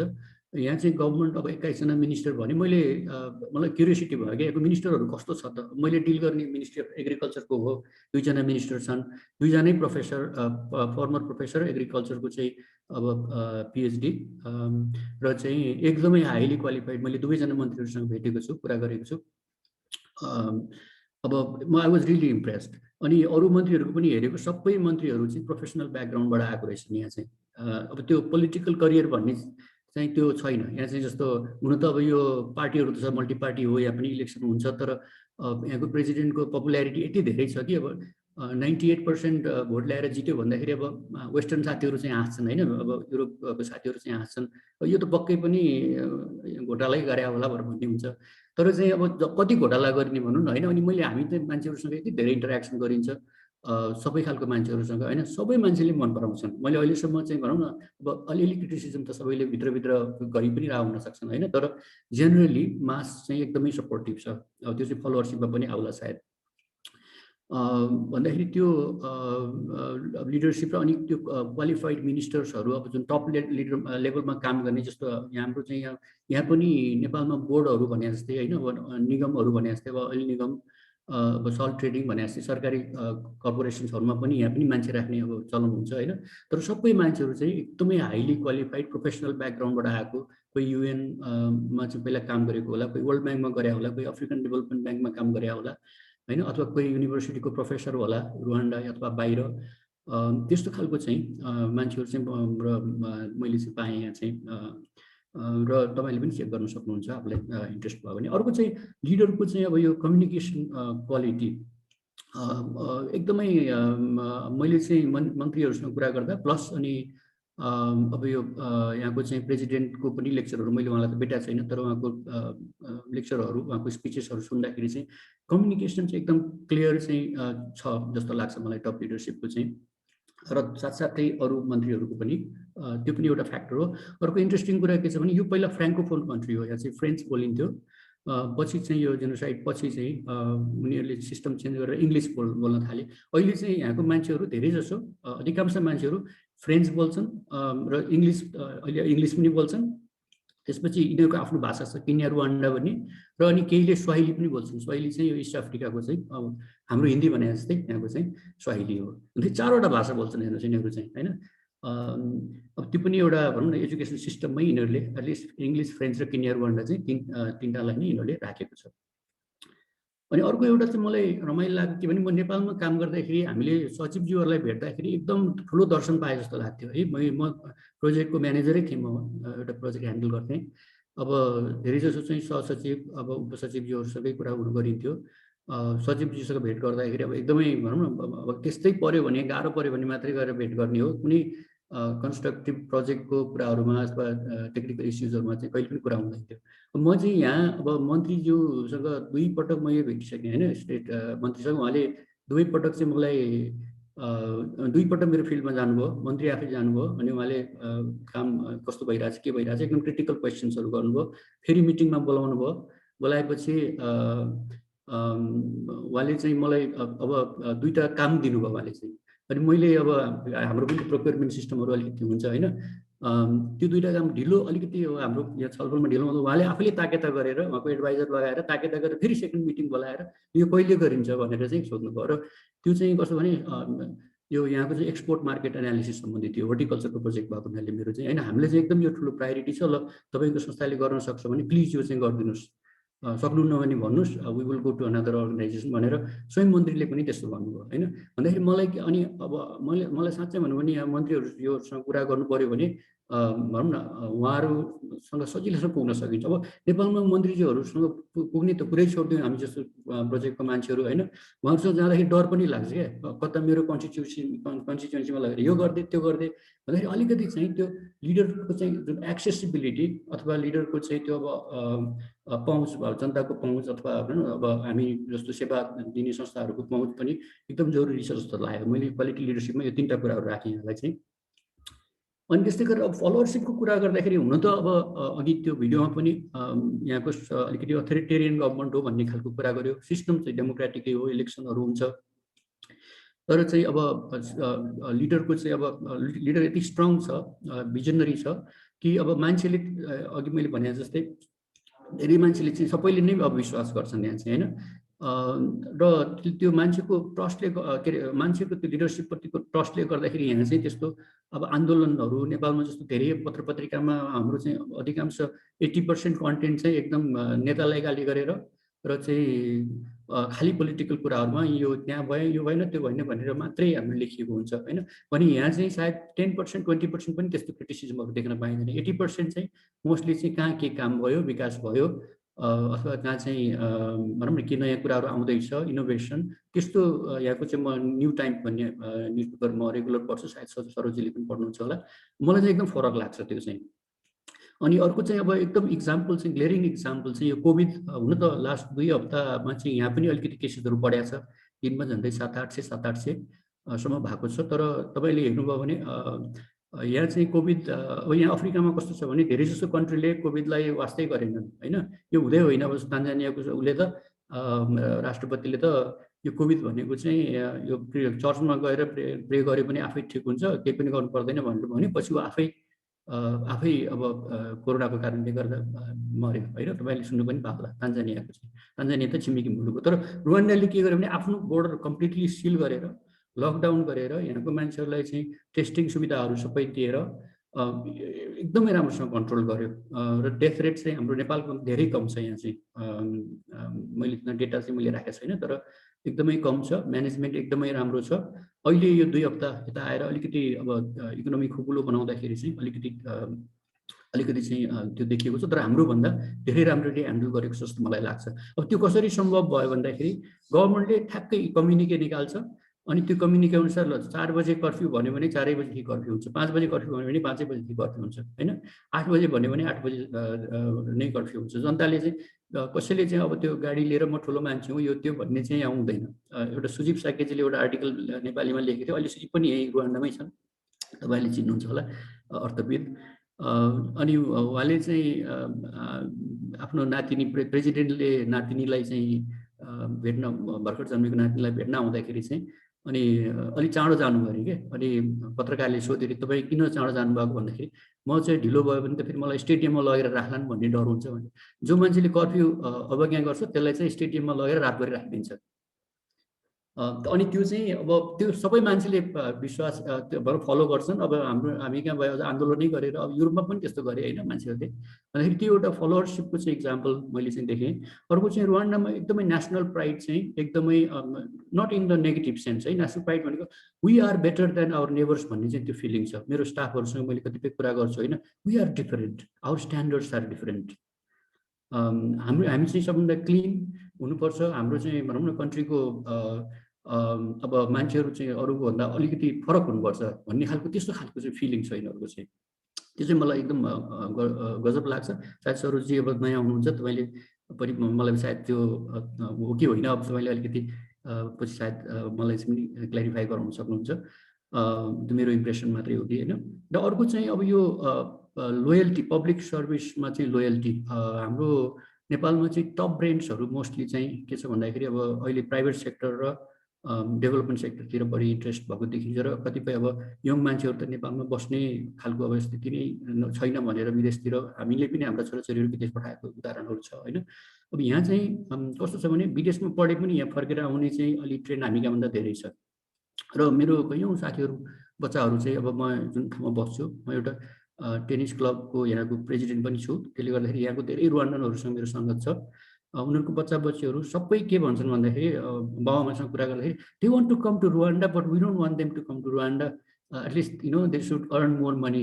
युरोपमा बढी पैसा कमाइन्छ but why do they want to come to Rwanda. अनि मैले सोच्छु वाइ किन आउँछन् त, अब तिमीले सोध्या होला नि त छोराछोरीलाई भन्दाखेरि they think Rwanda is clean nice होइन, इट्स लेस स्ट्रेसफुल, त्यो भएर चाहिँ आउन खोज्छन् भनेर त्यस्तो खालको छ कि यहाँ चाहिँ। अनि कतिपय मान्छेहरू चाहिँ अब यो पब्लिक सेक्टर गभर्मेन्टमा काम गर्नलाई एकदमै इच्छुक हुन्छ। मेरो एउटा स्टाफ थियो सिनियर लेभलको स्टाफ, उसले चाहिँ मिनिस्ट्री अफ एग्रिकल्चरमा जब पायो गयो। यहाँभन्दा तलब त अलिकति कम हुन्छ तर सबै सुविधा यताउताहरू पनि अब जोड्दाखेरि राम्रै हुने रहेछ। अनि उसले चाहिँ गभर्मेन्टले बोलाएपछि हामी जानुपर्छ भनेर ऊ चाहिँ गभर्मेन्टमै काम गर्न गयो। भन्दाखेरि त्यो पब्लिक सर्भिसको चाहिँ लोयल्टी चाहिँ अलिकति स्ट्रङ देखियो भन्दाखेरि त्यो पनि मैले फलोअरसिपको हिसाबले राखेँ मैले चाहिँ। अनि अर्को तेस्रो पक्षमा जाँदाखेरि अब यो क्वालिटी सिस्टमको कुरा गर्दाखेरि यहाँ चाहिँ केही युनिक कुराहरू मैले देखेँ। जस्तो यो पर्फर्मेन्स यो यहाँ चाहिँ के छ भने यो इम्हिगो भन्छ लोकल ल्याङ्ग्वेजमा चाहिँ रिजल्ट बेस्ड पर्फर्मेन्स म्यानेजमेन्ट। अब यो त हामीले प्राइभेट सेक्टरमा त सुन्ने गरेकै हो, पब्लिक सेक्टरमा पनि झारा टार्ने हिसाबले त भइ नै राखेको हुन्छ नेपालमा, सबै देशमा हुन्छ। तर यहाँ चाहिँ गजबै युनिक छ कि त्यो वर्षको जुन जुलाई सायद यिनीहरूको चाहिँ अब यो जुलाईदेखि नयाँ वर्ष सुरु हुन्छ। अनि त्यो जुन त्यो एउटा टाइम जुनको बेलातिर सायद मे जुनतिर यिनीहरूको चाहिँ यो इमिगो भनेर सबै पब्लिक सेक्टर को चाहिँ एउटा एक ठाउँमा राखेर अनि डिस्ट्रिक्टको आफ्नै हुन्छ, डिस्ट्रिक्टमै गर्छन्। अनि सेन्ट्रल लेभलको चाहिँ त्यही किगालीको कन्भेन्सन सेन्टरमा सबैलाई बोलाएर चाहिँ 5 दिन 7 दिनको चाहिँ दिनभरि बसेर चाहिँ यिनीहरूले पर्फर्मेन्स म्यानेजमेन्ट त्यो पर्फर्मेन्स असेसमेन्ट गर्छन् पब्लिक नै राखेर। पुरै पब्लिकलाई पनि फ्री हुन्छ त्यहाँ चाहिँ जान। अनि त्यहाँ चाहिँ त्यो वर्ष त्यो सिनियर म्यानेजर अथवा त्यो अब डिजी हो कि अथवा त्यो अब के हो आफ्नो आफ्नो लेभल अनुसार होइन। जस्तो प्रेसिडेन्टले प्राइम मिनिस्टरको गर्ला, प्राइम मिनिस्टरले मन्त्रीहरूको गर्ला, मन्त्रीले उसको मातहतको चाहिँ अब सचिवहरूको होइन अथवा डिजीहरूको गर्ला, डिजीले फेरि अब डेपुटीहरूको गर्छ त्यो तलसम्मै। अनि उनीहरूले लास्ट इयर मैले के काम गरेँ, के अचिभ गरेँ, के अचिभ गर्न सकिनँ र नेक्स्ट इयर मेरो चाहिँ प्लान के हुन्छ भनेर त्यहाँ चाहिँ सबैलाई सुनाएपछि त्यहाँ कमिटमेन्ट हुन्छ। उनीहरूले कमिटमेन्ट एउटा लेटर बनाउँछन्, त्यो कमिटमेन्ट लेटर साइन गरेर अनि त्यसपछि त्यो वर्षभरि उसले चाहिँ त्यही काम गर्छ भनौँ न। त्यसमा अब केही फेरबदल पनि हुनसक्छ, अफकोर्स त्यो प्रोभिजनहरू पनि छ, तर चाहिँ उसको चाहिँ कार्य भनौँ न त्यही सेट हुन्छ। अनि नेक्स्ट इयर फेरि बिचबिचमा उनीहरूको रिभ्यू पनि होला, तर नेक्स्ट इयर फेरि त्यसमा हेरिन्छ, त्यहाँबाट सुरु गरिन्छ उनीहरूको चाहिँ। भन्दाखेरि यो इमिगो भन्ने बित्तिकै यहाँको कर्मचारीहरूको सातो जान्छ है, मेरो त यो इमिगोमा छ आई मस्ट डु इट भन्ने खालको चाहिँ। अब त्यसको पनि कहिलेकाहीँ फेरि त्यसले रिजिडिटी एक किसिमको पनि ल्याउन सक्छ, त्यो डेफिनेटली हामी त्यो पनि पाटो हेर्न सक्छौँ। तर पनि एउटा सिस्टम त यस्तो बनायो कि यिनीहरूले होइन, त्यो कसैले पर्फर्म गर्दैन भने त्यो मान्छे चाहिँ त्यहाँ चाहिँ सिस्टममा टिक्दैन भन्ने खालको चाहिँ त्यो सबैलाई थाहा छ, यो चाहिँ क्लियर। अर्को एउटा चाहिँ अब यो किगालीलाई क्लिनेस्ट सिटी भनेर धेरै ठाउँमा आइराखेको छ होइन। मैले पनि अघि भिडियो पनि तपाईँले सुन्नुभयो। अब यो चाहिँ कसरी सम्भव भयो त भन्दाखेरि त्यो त एउटा कल्चर पनि भयो, क्लिनिङ कल्चर पनि भयो, प्राइडको कुरा पनि भयो। तर यिनीहरूको चाहिँ हरेक महिना एक दिन चाहिँ सबै पपुलेसन, सबै मान्छे, यहाँ चाहे धनी होस्, चाहे मन्त्री होस्, चाहे चाहिँ त्यो इभन प्रेसिडेन्ट आफै पनि जान्छ, चाहे इभन हामी फरेनरहरू पनि कहिलेकाहीँ, हामी चाहिँ म चाहिँ अहिले अब कोभिडको कारणले गर्दा गएको छैन, तर पहिला फरेनरहरू पनि जान्थे त्यो देखेर।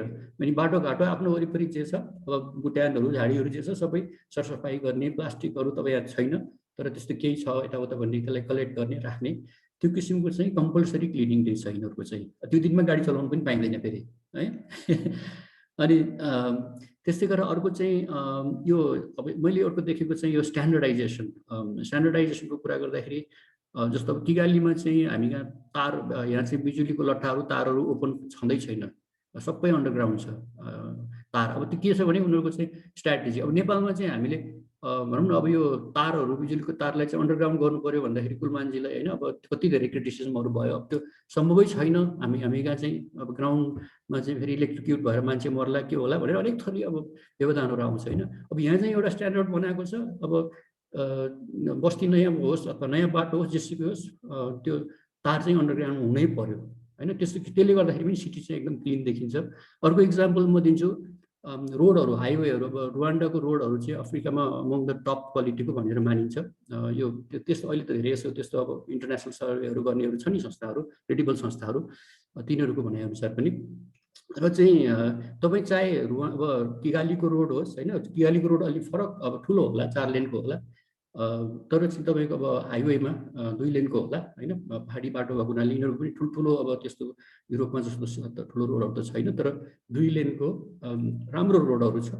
र तपाईँले हाइवेमा जहाँ जानुभयो भने पनि एउटै स्ट्यान्डर्ड पाउनुहुन्छ। त्यो चाहे त्यो जिब्रा क्रसिङको चाहिँ स्ट्यान्डर्ड होस् अथवा पेभमेन्ट अथवा त्यो साइड वकको होइन, त्यो चाहिँ गजब छ यिनीहरूको चाहिँ। अनि जुन ठाउँमा बाटो त यिनीहरूको सबै ठाउँमा छैन, पाहाडतिर गाउँतिर जाने बाटो छैन, जुन बाटो बनेन त्यो बनेन, त्यसलाई पछि पैसा भएपछि बनाउने।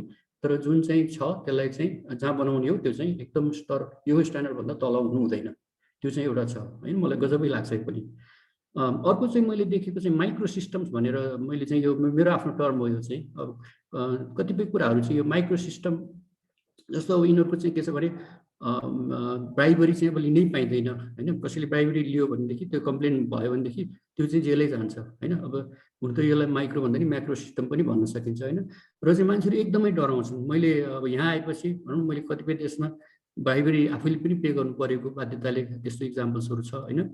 अब नेपालमा त हामी ब्राइब गरेनौँ भने कामै हुँदैन भन्ने अन्डरस्ट्यान्डिङ छ। यहाँ चाहिँ ब्राइबरी गर्नु पर्दैन, त्यति चाहिँ तपाईँले ब्राइबरी गर्न कोसिस गर्नुभयो भने तपाईँ नै फस्नुहुन्छ यहाँ चाहिँ होइन। त्यो खालको चाहिँ मलाई पहिला पनि हामीलाई प्लिज कसैले चाहिँ पैसा दिनु पनि पर्दैन, इभन होटलमा टिप पनि दिनु पर्दैन यहाँ चाहिँ। यहाँ चाहिँ जस्तो अब त्यसलाई पनि एक किसिमको ब्राइबरी नै मान्न सकिन्छ एउटा हिसाबले हेऱ्यो भनेदेखि होइन। त्यो सर्भिस उसले दिने हो, दिनुपर्छ भन्ने खालको छ। अर्को चाहिँ अब यो ट्राफिक डिसिप्लिन पनि अब हामी नेपालमा चाहिँ त्यो के अरे हर्न चाहिँ नो हर्न हुँदाखेरि चाहिँ पछि अब पहिला धेरै हङ्किङहरू हुन्थ्यो, पछि भएन भनेर हामीले धेरै भनौँ नेपालमा हामी प्राइड गर्छौँ, कम्पेरिटिभली हाम्रो धेरै राम्रो छ। अब यहाँ चाहिँ साँच्चै भन्यो भने त्यो कसैले कुरा गर्दा पनि गर्दैनन्, किनभने त्यो कसैले हर्न लगाउने भन्ने चाहिँ रेयरै हुन्छ यहाँ चाहिँ होइन। अनि ट्राफिक डिसिप्लिन पनि हामी कहाँ भन्दा राम्रो छ। ट्राफिक जिब्रा क्रसिङ गर्नु पनि रोकिदिन्छन् मान्छेहरूले। अब यसलाई फलोवरसिप पनि मान्न सक्यो, सिस्टमको कुरा पनि मान्न सक्यो।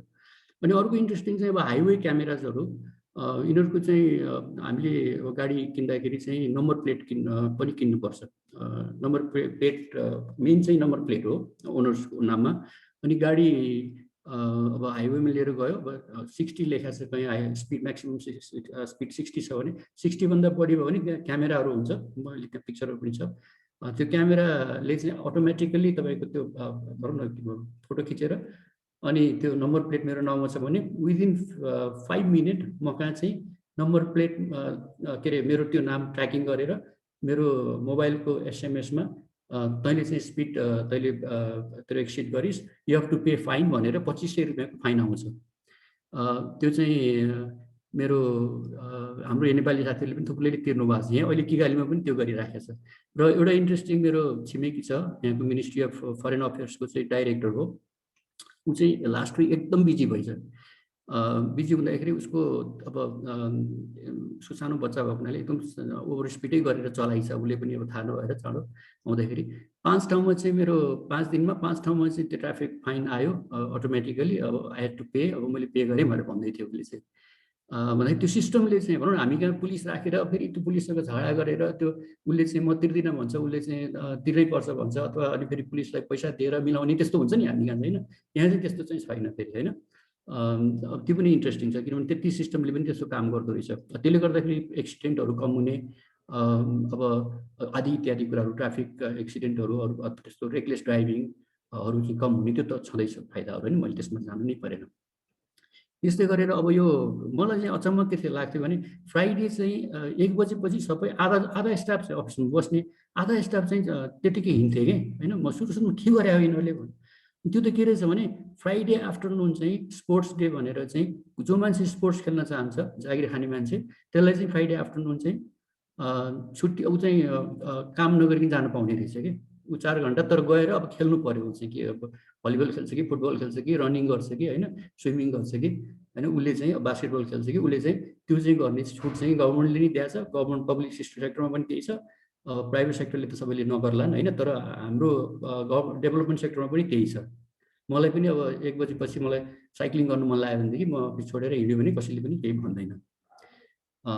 त्यो चाहिँ अब एउटा इन्ट्रेस्टिङ छ होइन। हेल्थलाई मतलब मान्छेको वेलबिङलाई, क्वालिटी अफ लाइफलाई पनि ध्यान दिनुपर्छ भन्ने। त्यस्तै अब बिजुली पे गर्दाखेरि मैले इक्जाम्पल दिन खोजेको, हामी यहाँ पनि अब अनलाइन त पे गर्न मिल्छ, तर यहाँ चाहिँ बिजुली किन्ने चाहिँ त्यो हाम्रो चाहिँ मोबाइलको के भन्छ त्यो क्रेडिट किने जस्तो भनेको। मैले चाहिँ मेरो बिजुली गयो, अब मैले 500 रुपियाँको हालेँ भने उसले त्यहाँ अटोमेटिक कोड आउँछ। मैले पे गर्ने बित्तिकै मोमो भन्छ, यहाँ मोमो पे भन्छ भनेको। त्यो अब के भन्छ त्यो अब एसएमएसबाट पे गर्ने, त्यो पैसा तिर्दिएपछि अनि कति मैले पैसा पे गरेको त्यो अनुसारको चाहिँ त्यो एउटा कोड आउँछ। अनि त्यो कोड मैले मिटरमा हानेपछि त्यति नै बराबरको इलेक्ट्रिसिटी मैले पाउँछु। अनि मैले त्यो कन्ज्युम गरेपछि अब अलिकति त्यो 5-7 युनिट बाँकी रहँदाखेरि त्यो बिपिङ हुन्छ। त्यो बिपिङ पनि गर्दा पनि मैले चाहिँ पे गरिनँ भने मेरो बिजुली काटिदिन्छ, आफै अटोमेटिकली सिस्टमले काटिदिन्छ। अनि त्यसपछि पैसा फेरि हाल्नुपर्ने हुन्छ भन्दाखेरि अब यो पनि अब यिनीहरूले चाइनाबाट ल्याएको रहेछ यो सिस्टम चाहिँ। सबै ठाउँमा यही लगाएको छन् होइन। र अहिले चाहिँ अब यो कोभिडलाई म्यानेज गर्नको लागि यिनीहरूले अलिकति पेमेन्ट सिस्टमहरू, अब यो आइटी बेस्ड सर्भिसेसहरू पनि धेरै फोकस गरिराखेका छन् यिनीहरूले। हाम्रो नेपालमा चाहिँ अब त्यति मैले सुनेको थिइनँ म त्यहीँ बस्दाखेरि पनि। तर यहाँ चाहिँ सबै खालि पैसा पे गर्ने, एकले अर्कालाई पैसा दिने लिने भनेको यहाँ चाहिँ मोमो भन्छ, मोबाइल मनीबाट हो यो चाहिँ। चाहे म रेस्टुरेन्टमा गएँ भने अब पैसा छैन भने मोबाइल मनीबाट सबै पसलहरूमा राखेको हुन्छ। त्यो पनि एउटा कन्भिनियन्स छ। र यो सबै कुराहरूलाई चाहिँ यस्तो धेरै छ भनौँ न। यस्तो अब आफ्नो एउटा क्षेत्र हुन्छ। मैले अलिकति अब ट्राफिक सिस्टम हामीले चाहिँ डेली युज गर्ने र अनि यो पेमेन्ट सिस्टमको बारेमा अलिकति मैले कुरा राखेँ। रोडहरू हामीले युज गर्दाखेरि अब देखेको कुराहरू। तर यो चाहिँ यिनीहरूको माइक्रो सिस्टम्सहरू सबै ठाउँमा यिनीहरूले चाहिँ कोसिस गरेको छ। चाहे त्यो स्पोर्ट्समा होस्, चाहे त्यो अब भनौँ न अब गभर्मेन्ट सर्भिसेसहरूमा होस्। जस्तो भिसा लिने कुराहरू गऱ्यो भने पनि भिसाको लागि मैले चाहिँ अनलाइन भिसामा पे गरेपछि अब त्यो विदिन भनौँ न 48 आवर्स चाहिँ मैले भिसा पाउँछु। र अनि गभर्मेन्ट सर्भिसेसहरू तपाईँले केही लिनुभएको छ भने, जस्तो मैले कोभिड टेस्ट गरेँ भने मलाई चाहिँ त्यो कोभिड टेस्ट गरेको रिजल्ट अब अटोमेटिकली उनीहरूले पठाइदिन्छ। र चाहिँ उनीहरूको एउटा कोड पनि पठाउँछ। त्यो कोड मैले हानेँ भने त्यहाँ चाहिँ त्यो सिस्टममै मेरो चाहिँ भनौँ न मैले कोभिडको टेस्ट गरेको अथवा त्यो भ्याक्सिन लिएको सबै आउँछ त्यसमा चाहिँ। अब यो कुराहरू चाहिँ सबै क्षेत्रहरूमा यिनीहरूले कोसिस गरिराखेका छन्। मैले त्यतिमै बिसाएँ यो कुरा चाहिँ। अनि अलिकति मैले यो पिक्चर्सहरू तपाईँले अब यो कति कुरा भिजुअलाइजेसन गर्दाखेरि इन्ट्रेस्टिङ पनि हुन्छ भनेर, जस्तो paved road in Rwanda have no potholes, एउटा सर्टेन स्ट्यान्डर्ड छ भनेर मैले देखाउनु खोजेको यो फर्स्ट पिक्चरमा। सेकेन्ड पिक्चर चाहिँ यो उमुगान्दा भनेर जुन रोड क्लिनिङ गर्ने त्यो महिनाको एक फेर सबै पपुलेसनले, त्यसको इक्जाम्पल हो त्यो फोटो चाहिँ। अनि यो थर्ड पिक्चर चाहिँ इमिगो भनेर जुन मैले भनेको थिएँ पर्फर्मेन्स अप्राइजल गर्ने, ठ्याक्कै पार्लियामेन्ट जस्तै सिस्टम होइन राखेर। अब यो ठुलो एउटा मन्त्रालयकै हो यो चाहिँ पर्फर्मेन्स अप्राइजल। सायद त्यो जीवीजी तपाईले प्रेजेन्टेसन प्रोजेक्ट गर्नु भएको छ अहिले? गरेको छु मैले। आएको छैन कसरी मैले शेयर भएन आइरहेको छैन। शेयर भएन शेयर भएन शेयर भएन त भएको छैन। गर्नु पर्यो ए सरी मैले तपाईँलाई मैले अघि शेयर भएन है एन्ड स्लाइड अघिको सेयर भएको थियो, अहिले पछि भिडियो सेयर गरेपछि स्टप भएको छ। ए ल मलाई अघि नै तपाईँले स्टप गर्नु पर्थ्यो सरी है मैले I'm really sorry for that I thought okay share स्क्रिनमा जानु पर्यो फेरि है हजुरले सरी है त अहिले आयो ए त्यही त है अब मैले फिडब्याक नपाउने अब यो क्वालिटी सिस्टमको कुरा यो पनि हो क्या हजुर मैले फिडब्याक चाहिँ मैले फिडब्याक नपाएको कारणले गर्दाखेरि पनि हो मैले ब्लेम गर्नु खोजेँ होइन है सरी है अहिले आयो छैन सर छैन। ए हेर्नु त अहिले आयो कि अब आयो कि छैन सर। अझै पनि आएन है यसमा देखाइरहेको छ सेयर चाहिँ युवर स्क्रिन सेयरिङ भनेर भनेको छ स्क्रिन सेयर भएन है सरी है इन्टरनेट क्वालिटीले फरक पार्छ। म फेरि रिसेयर गरेँ नि त हजुर एकचोटि सेयर स्क्रिन गरौँ कि अब त्यो सेयर प्रेजेन्टेसन गरौँ सेयर स्क्रिन गर्नुभयो भने सबै जुन हजुर अब चाहिँ मैले अहिले देखिन्छ छैन पनि आएन है ल सरी है म चाहिँ प्रेजेन्टेसन मोडमा चाहिँ गएको छ तर त्यो डिस्प्ले भइरहेको छैन। ए त्यसो भए म चाहिँ एकचोटि यसलाई लिभ गरेर त भएन है ब्रेकआउट स्क्रिन सेयर ल ठिक छ मैले प्रेजेन्टेसन गएँ अब चाहिँ के भएको थियो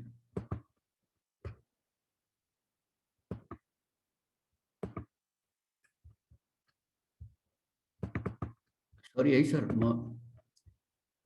के भयो युवर स्क्रिन सेयरिङ भनेको छ भन्नु त यसले ओके फेरि स्टप गरेँ है मैले फेरि गरौँ है त यो चाहिँ ओके त भएको थियो सरको त्यो दुईटा स्क्रिन भएको हुनाले होला है एउटामा प्रेजेन्टेसन भयो त्यही भएर त्यसलाई दुईटालाई मिररिङ गरेर एउटै गराउनु भयो त्यो एउटा स्क्रिन निकालिदिउँ के अरे मैले है मलाई त्यो त अहिले चाहिँदैन नि निकालिदिन्छु म एउटा मात्रै स्क्रिन राख्छु के भयो है ल अब हुन्छ कि सेयर स्क्रिन है मैले भने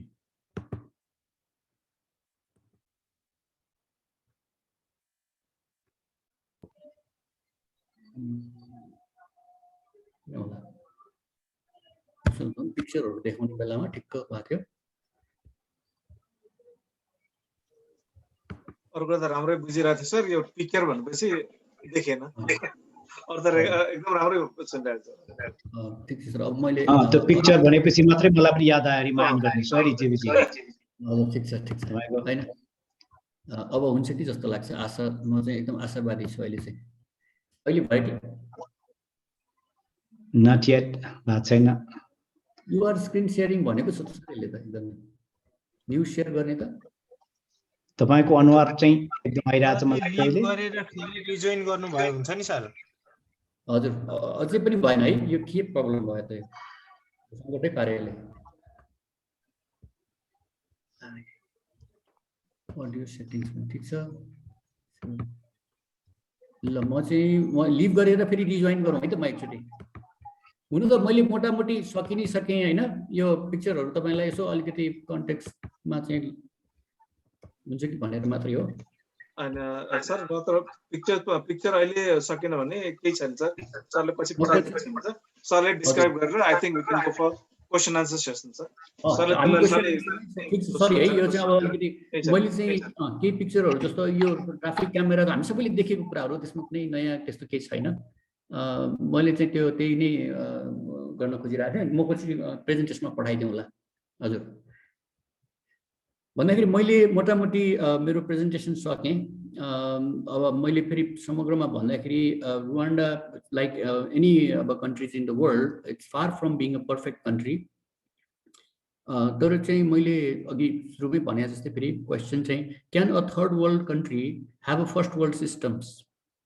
त्यो चाहिँ इट इज पोसिबल भन्ने लाग्यो मलाई रुवान्डामा आएपछि अनि त्यो किन पोसिबल हुन्छ भन्दाखेरि त्यही क्वालिटी लिडरसिप भिजनको कुराहरू जस्तो यिनीहरूलाई क्लियरली हामी सिङ्गापुर जस्तो हुनुपर्छ at least we should be better than our neighbours भन्ने चाहिँ क्लियरली छ त्यस्तै क्वालिटी फलोवरसिप मान्छेले चाहिँ अब जनताले चाहिँ गभर्मेन्टलाई ट्रस्ट गर्छन् र गभर्मेन्टको अब ले चाहिँ भनौँ न एक्सपेक्ट गरेको कुराहरू जस्तो डिसिप्लिनको कुराहरू होइन कतिपय फलो गर्नुपर्ने कुराहरू छन् नियम कानुनहरू त्यो पनि फलो गरेको र त्यो पनि राम्रो देखियो र त्यस्तै क्वालिटी सिस्टम्सहरू बोथ म्याक्रो र माइक्रो सिस्टमको कुरा गरेँ मैले त्यो पनि यहाँ चाहिँ भएको हुनाले सायद रुवान्डा चाहिँ भनौँ न एकदम प्रोग्रेसिभ कन्ट्री र it's an interesting country to watch maybe 10 years 20 years from now अब लिडरसिप सक्सेसन हुँदाखेरि भोलि अब राम्रै कन्ट्रीहरू पनि फेरि अब डिफिकल्ट सिचुएसनमा गएको इक्जाम्पल्सहरू छ तर रुवान्डा चाहिँ अहिले हेर्दाखेरि चाहिँ it looks pretty interesting and very promising country जस्तो लागेर मैले चाहिँ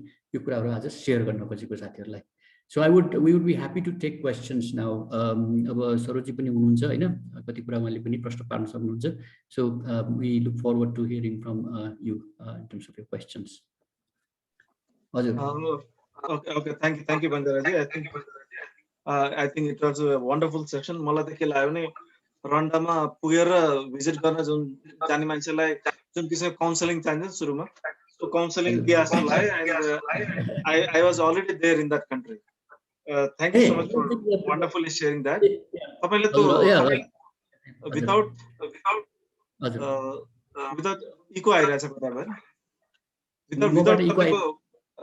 without तपाईँको त पिक्चर पनि हामीलाई के लाग्दैन सबै you are just talking to us technology त एउटा सपोर्ट सिस्टम न हो I think most is the interaction I think that's wonderfully done र आई थिंक हाम्रो सपना पनि हामीले यसो राम्रोसँग हेर्यौं भने चाहिँ पुरा गर्न सक्छौं जस्तो लाग्यो and I think already there are many hands already gone up. I think I'll not waste time and I'll request Vishnu Das Dangol sir to speak up first, then Ravi sir will speak up. Please sir, please Vishnu sir, you are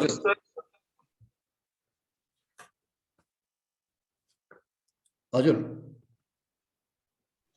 Vishnu sir को आवाज आएन है sir speaker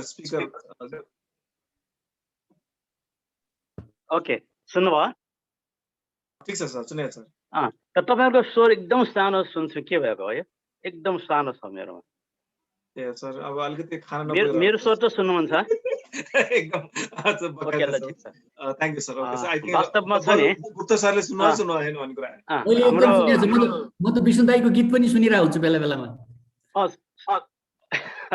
thank you अहिले मेरो स्वर सुन्नुहुन्छ के एकदम सुनिरा छु मैले हजुर ल ठीक छ रुवान्डाको सम्बन्धमा छ नि अब बन्जारजीको प्रेजेन्टेसन भन्न अगाडि जुन किसिमको सोच थियो नि किसिमले है बिल्कुल चाहिँ मतलब चाहिँ चेन्ज हो है के मानेमा भन्दाखेरि नि अब क्वालिटी लिडरसिपको कुरा गर्नुभयो है हाम्रोमा गर्यो भने बिल्कुल छैन भन्दाखेरि कुनै पनि मतलब चाहिँ एउटा प्यारामिटर जुन प्रेजेन्ट गर्नुभयो नि भाइ त्यो कुनै पनि प्यारामिटर हामीले चाहिँ हामीसँग कम्पेयर गर्न चाहिँ ठाउँ नै छैन है त्यसकारण चाहिँ अब यसमा चाहिँ किन डेभलप हो भन्ने कुरा त यहाँले जुन किसिमले भन्नुभयो नि है अब हरेक कुरामा यो सिस्टम छ लिडरसिप छ मान्छेहरू चाहिँ पुरा डेडिकेटेड हैन एउटा फलो गर्ने त्यो सिस्टमहरु छ त्यसमा चाहिँ हामीले चाहिँ अब हामीसँग कम्पेयर गर्ने त अब त्यो चाहिँ अहिले विचारै नगरे पनि होला हैन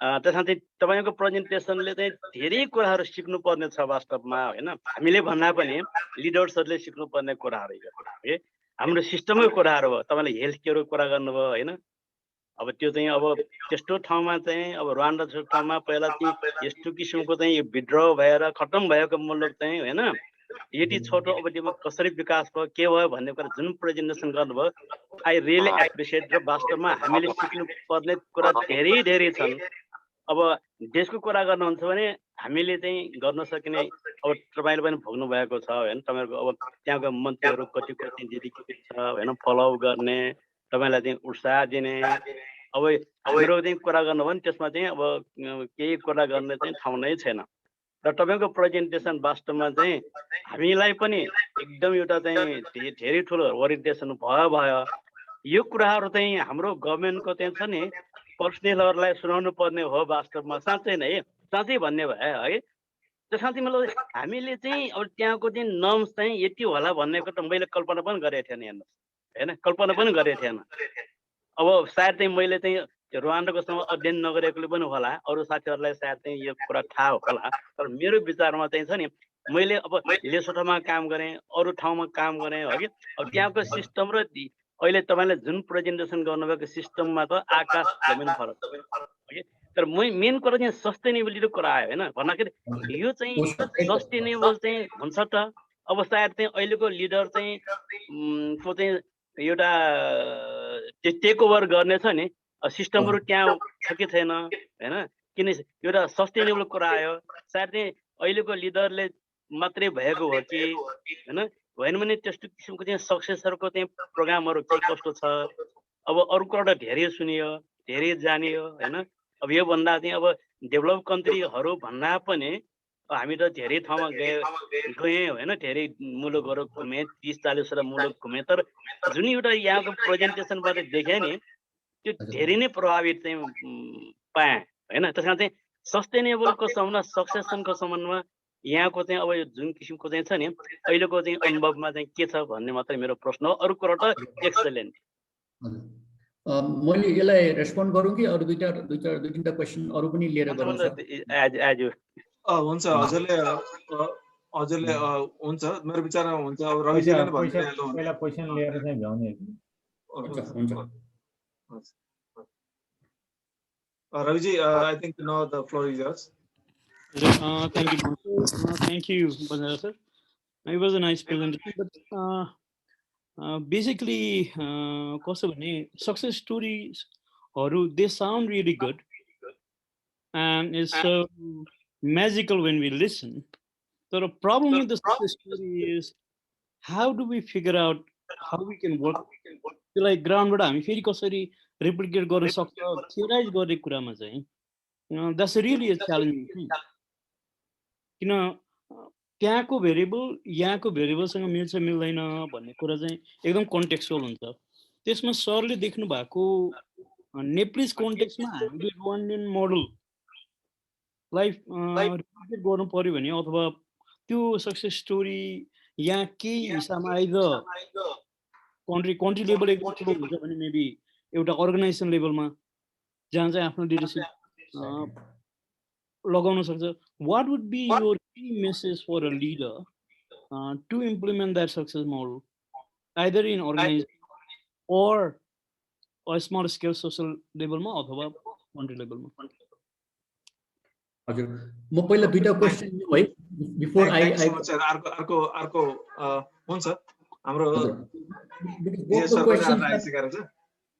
both the questions are so really enticing for me get त्यो अहिले मैले अलिकति त्यो कस्तो हुन्छ भने फेरि अरू क्वेशनहरु आएपछि फेरि यो क्वेशनहरु छ है लगभग त्यसैमा चाहिँ जोडेर हो अनि सरोजले थप्नु होला सस्टेनेबिलिटीको कुरा चाहिँ अब यो लिडरशिपको कुरा चाहिँ डेफिनेटली एकदमै च्यालेन्ज छ यो पनि है अब यो कन्ट्रीमा पनि झन्डै 20 वर्षदेखि एउटै मान्छेले शासन गरिरहेछ उ राम्रो मान्छे छ सबैले मान्छन् हैन तर चाहिँ उ सधैँभरि त रहँदैन हैन र यसमा दुईटा रिस्क छ एउटा चाहिँ अब त्यो पछि समय हुँदै गएपछि चाहिँ राम्रो लिडर पनि नराम्रो हुने त्यस्तो उदाहरणहरु संसारमा थुप्रै ठाउँमा देखिया छ हैन जिम्बाब्वेकै उदाहरण छ हैन त्यो चाहिँ रिस्क एउटा हुन सक्छ र अर्को रिस्क चाहिँ अब लिडर एकदम राम्रो टावरिङ लिडर गएपछि पछि आउने मान्छेहरुले चाहिँ अब त्यो अनुसारले फेरि इफेक्टिभ लिडरशिप दिन सकेन भने फेरि कन्ट्री चाहिँ अलिकति क्योटिक भएर जाने त्यो रिस्क पनि हुन्छ किनभने यो कन्ट्रीलाई पनि अब एउटा मैले अघि भनिन तर यो कन्ट्रीको चाहिँ के छ भने छिमेकी मुलुकहरु सबैसँग चाहिँ अलिकति डिफिकल्ट रिलेसनशिप छ र कतिपय ठाउँमा यहाँ मन नपरेका मान्छेहरु अन्त अर्को कन्ट्रीमा गएर अलिकति बेला-बेलामा चाहिँ त्यो त्यहाँबाट चाहिँ आन्दोलनहरु गर्ने अथवा हात हतियारै उठाउने त्यस्तो ग्रुपहरु पनि छ यहाँ चाहिँ यहाँको कन्टेक्स्ट अलिकति फरक छ म पोलिटिक्सतिर जान चाहिन तर चाहिँ अब म यसमा चाहिँ मलाई के भन्छु भन्दाखेरि कन्ट्री एउटा कल्चर जुन अब लिडरको काम कल्चर इस्टाब्लिस गर्ने हो, त्यो कल्चर बनिसकेपछि अर्को लिडर आउँदाखेरि पनि फरक पर्दैन कि, किनभने इस्ट एसियाको चाहिँ इक्जाम्पल्सहरू छ डङ्गल सर, जस्तो सिङ्गापुरमै ली कुआन यू होइन, उसले पनि थुप्रै वर्ष शासन गरे हो, अनि त्यसपछि त्यो फियर सिङ्गापुरमा पनि थियो, ली कुआन यू पछि के होला त भन्ने। तर अहिले हेऱ्यो भने सिङ्गापुर ली कुआन युले छोडेको भन्दा अझै राम्रो भइरहेको छ। त्यस्तै मलेसियामा महाथिर मोहम्मदको कुरा पनि छ होइन, हामीले सुनेको छौँ। भन्दाखेरि सायद यिनीहरूले सिङ्गापुर मोडलको कुरा गर्दाखेरि त्यसलाई पनि ध्यान दिएको छ। र हुन त त्यहाँ अहिले त्यस्तो एकदम क्लियर सक्सेसन लिडरको नाम चाहिँ अहिले देखिएको छैन, तर धेरै जसो अथोरिटेरियन कन्ट्रिजहरूमा के हुन्छ भने आफ्नै फ्यामिलीलाई प्रमोट गर्ने भन्ने हुन्छ होइन। एटलिस्ट यहाँ चाहिँ त्यो मैले सुनेको छैन। उसको 3 जना छोराछोरी छ र 3 जना चाहिँ कोही पनि आर्मीमा छैनन्, कुनै एकजना चाहिँ मात्रै यो एउटा सायद गभर्मेन्ट बोर्डमा छ, छोरी चाहिँ आफ्नो फ्यामिली हेरेर बसिराखेको छ। भन्दाखेरि त्यस्तो पोलिटिकल सक्सेसन फ्यामिलीबाट गर्ने भन्दा पनि अरू नै तरिकाले गर्ने हो कि भन्ने खालको चाहिँ अनुमान मान्छेहरूले लगाउँछन्। क्लियरली डङ्गल सरले भने जस्तै त्यो एउटा च्यालेन्ज चाहिँ हो, मैले चाहिँ त्यसलाई मान्छु। अर्को चाहिँ अब रवि सरले एकदमै राम्रो प्रश्न गर्नुभयो। अब यो स्टोरी सुन्दाखेरि मिठो लाग्छ, राम्रो लाग्छ, तर how to make it work होइन, हाम्रो त नेपालको कन्टेक्स्टमा भन्दाखेरि। अनि सरले साह्रै राम्रो कुरा के गर्नुभयो भने कन्ट्रीको लेभलमा हो भिजनरी लिडर, अब यही फलोवरसिप सिस्टमकै कुरा हो, त्यो भइदियो भने त राम्रो हुन्छ। तर अब अहिलेको स्थितिमा त्यो छैन भन्ने नै धेरै नेपाली साथीहरूको कुराकानी भएको हुँदाखेरि एटलिस्ट अर्गनाइजेसनल लेभलमा त गर्न सकिन्छ नि। हामी नै कतिपय अर्गनाइजेसनको लिडरहरू छौँ होइन, भनेपछि मलाई चाहिँ एकदमै विश्वास लाग्छ त्यो सकिन्छ। कतिपय साथीहरूले गर्नुभएको पनि छ होइन, तपाईँहरूमध्येमै कतिपयले गर्नुभएको छ। तर यही अब 3टा कुरालाई मैले चाहिँ होइन, क्वालिटी लिडरसिप, क्वालिटी फलोवरसिप। फलोवरसिप भन्दाखेरि हाम्रो अब स्टाफको कुराहरू आउला, अरू भनौँ न हाम्रो स्टेक होल्डरको कुराहरू पनि आउला, त्यस्तै गरेर अनि क्वालिटी सिस्टम, यो 3टा कुरामा ध्यान दिन सक्यो भनेदेखि मेरो विचारमा इभन अर्गनाइजेसनलाई पनि हामीले चाहिँ अझै इफेक्टिभली लान सकिन्छ जस्तो लाग्छ। अब तर त्यसको लागि चाहिँ के छ भन्दाखेरि अब यो अर्को कन्ट्रीको चाहिँ कन्टेक्स्टलाई चाहिँ ठ्याक्कै कपी गर्न सकिँदैन, मिल्दैन। इभन अर्गनाइजेसन टु अर्गनाइजेसन पनि फरक फरक कन्टेक्स्ट हुन्छ होइन। हामीले चाहिँ कन्टेक्स्ट आफ्नो अर्गनाइजेसनको कन्टेक्स्टलाई हेरेर, नेचर अफ बिजनेसलाई हेरेर, अनि यही कुराहरूमा भनौँ न लिडरसिपले चाहिँ अब कस्तो गर्नु पर्यो, के गर्नु पर्यो, अनि त्यसपछि फलोवर भनेपछि त्यसको अब स्टाफैहरू भनौँ अब हाम्रो कन्टेक्स्टमा अहिले चाहिँ।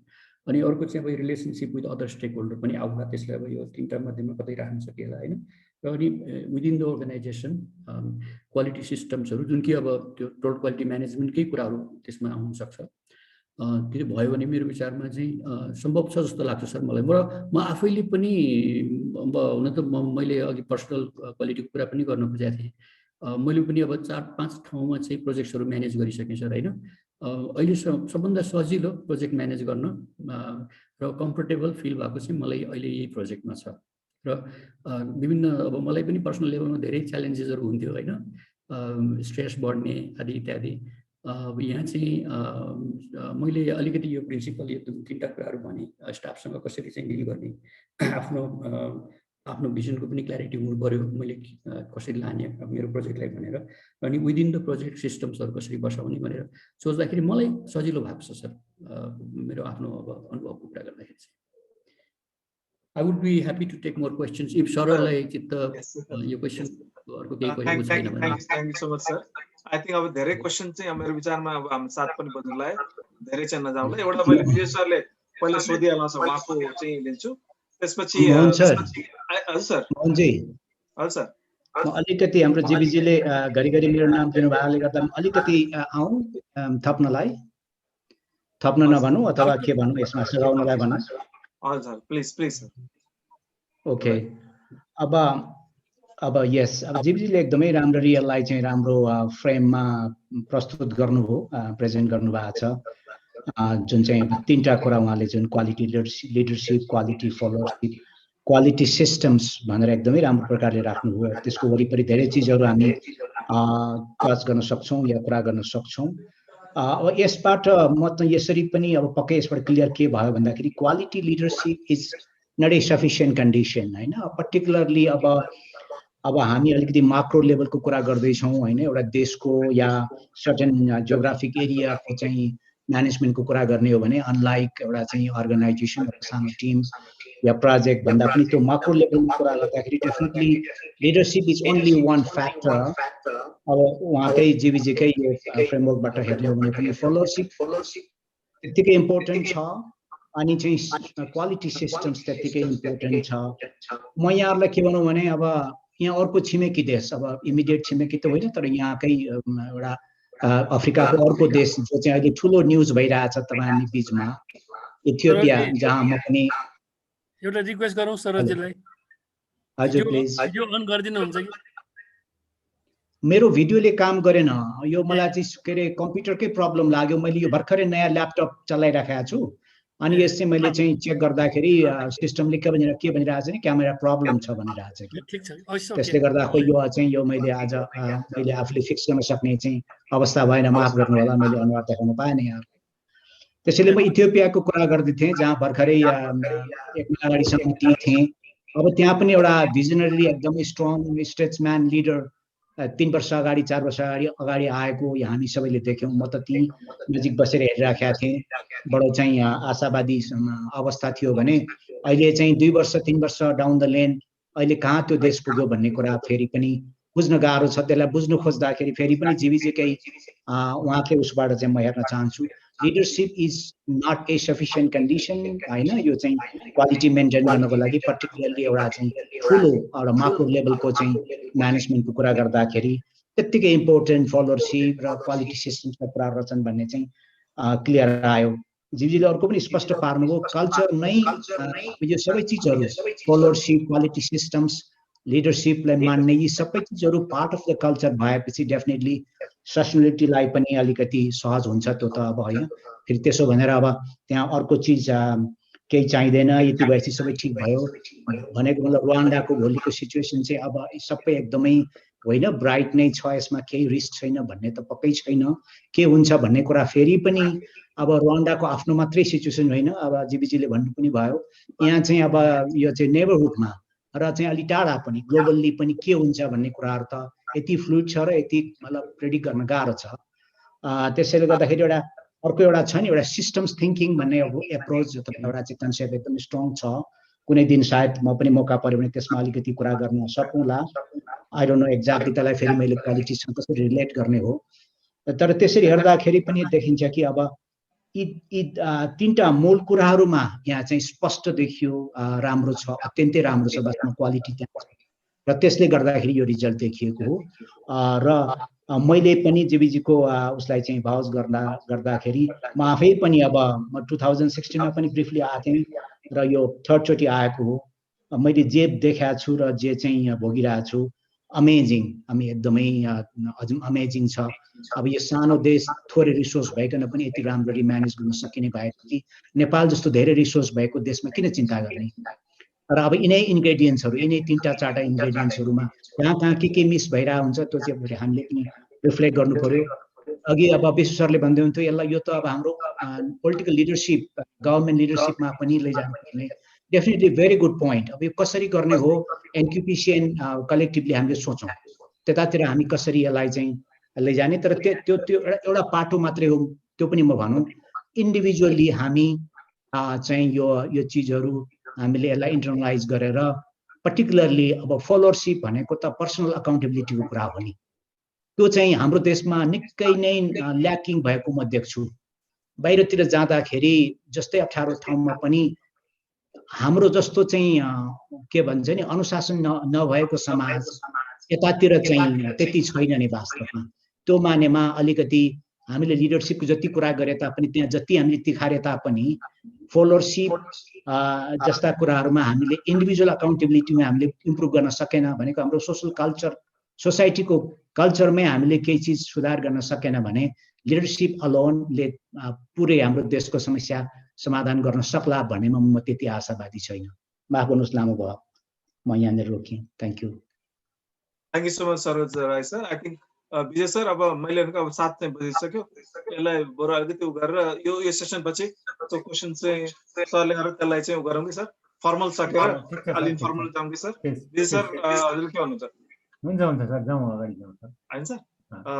सरी सर, अब यसलाई फर्मल सेसन सक्छु अनि त्यो इन्फर्मल सेसन गर्दाखेरि मेरो विचारमा विजय सरले एउटा राखिहाल्नुहुन्छ कि के छ?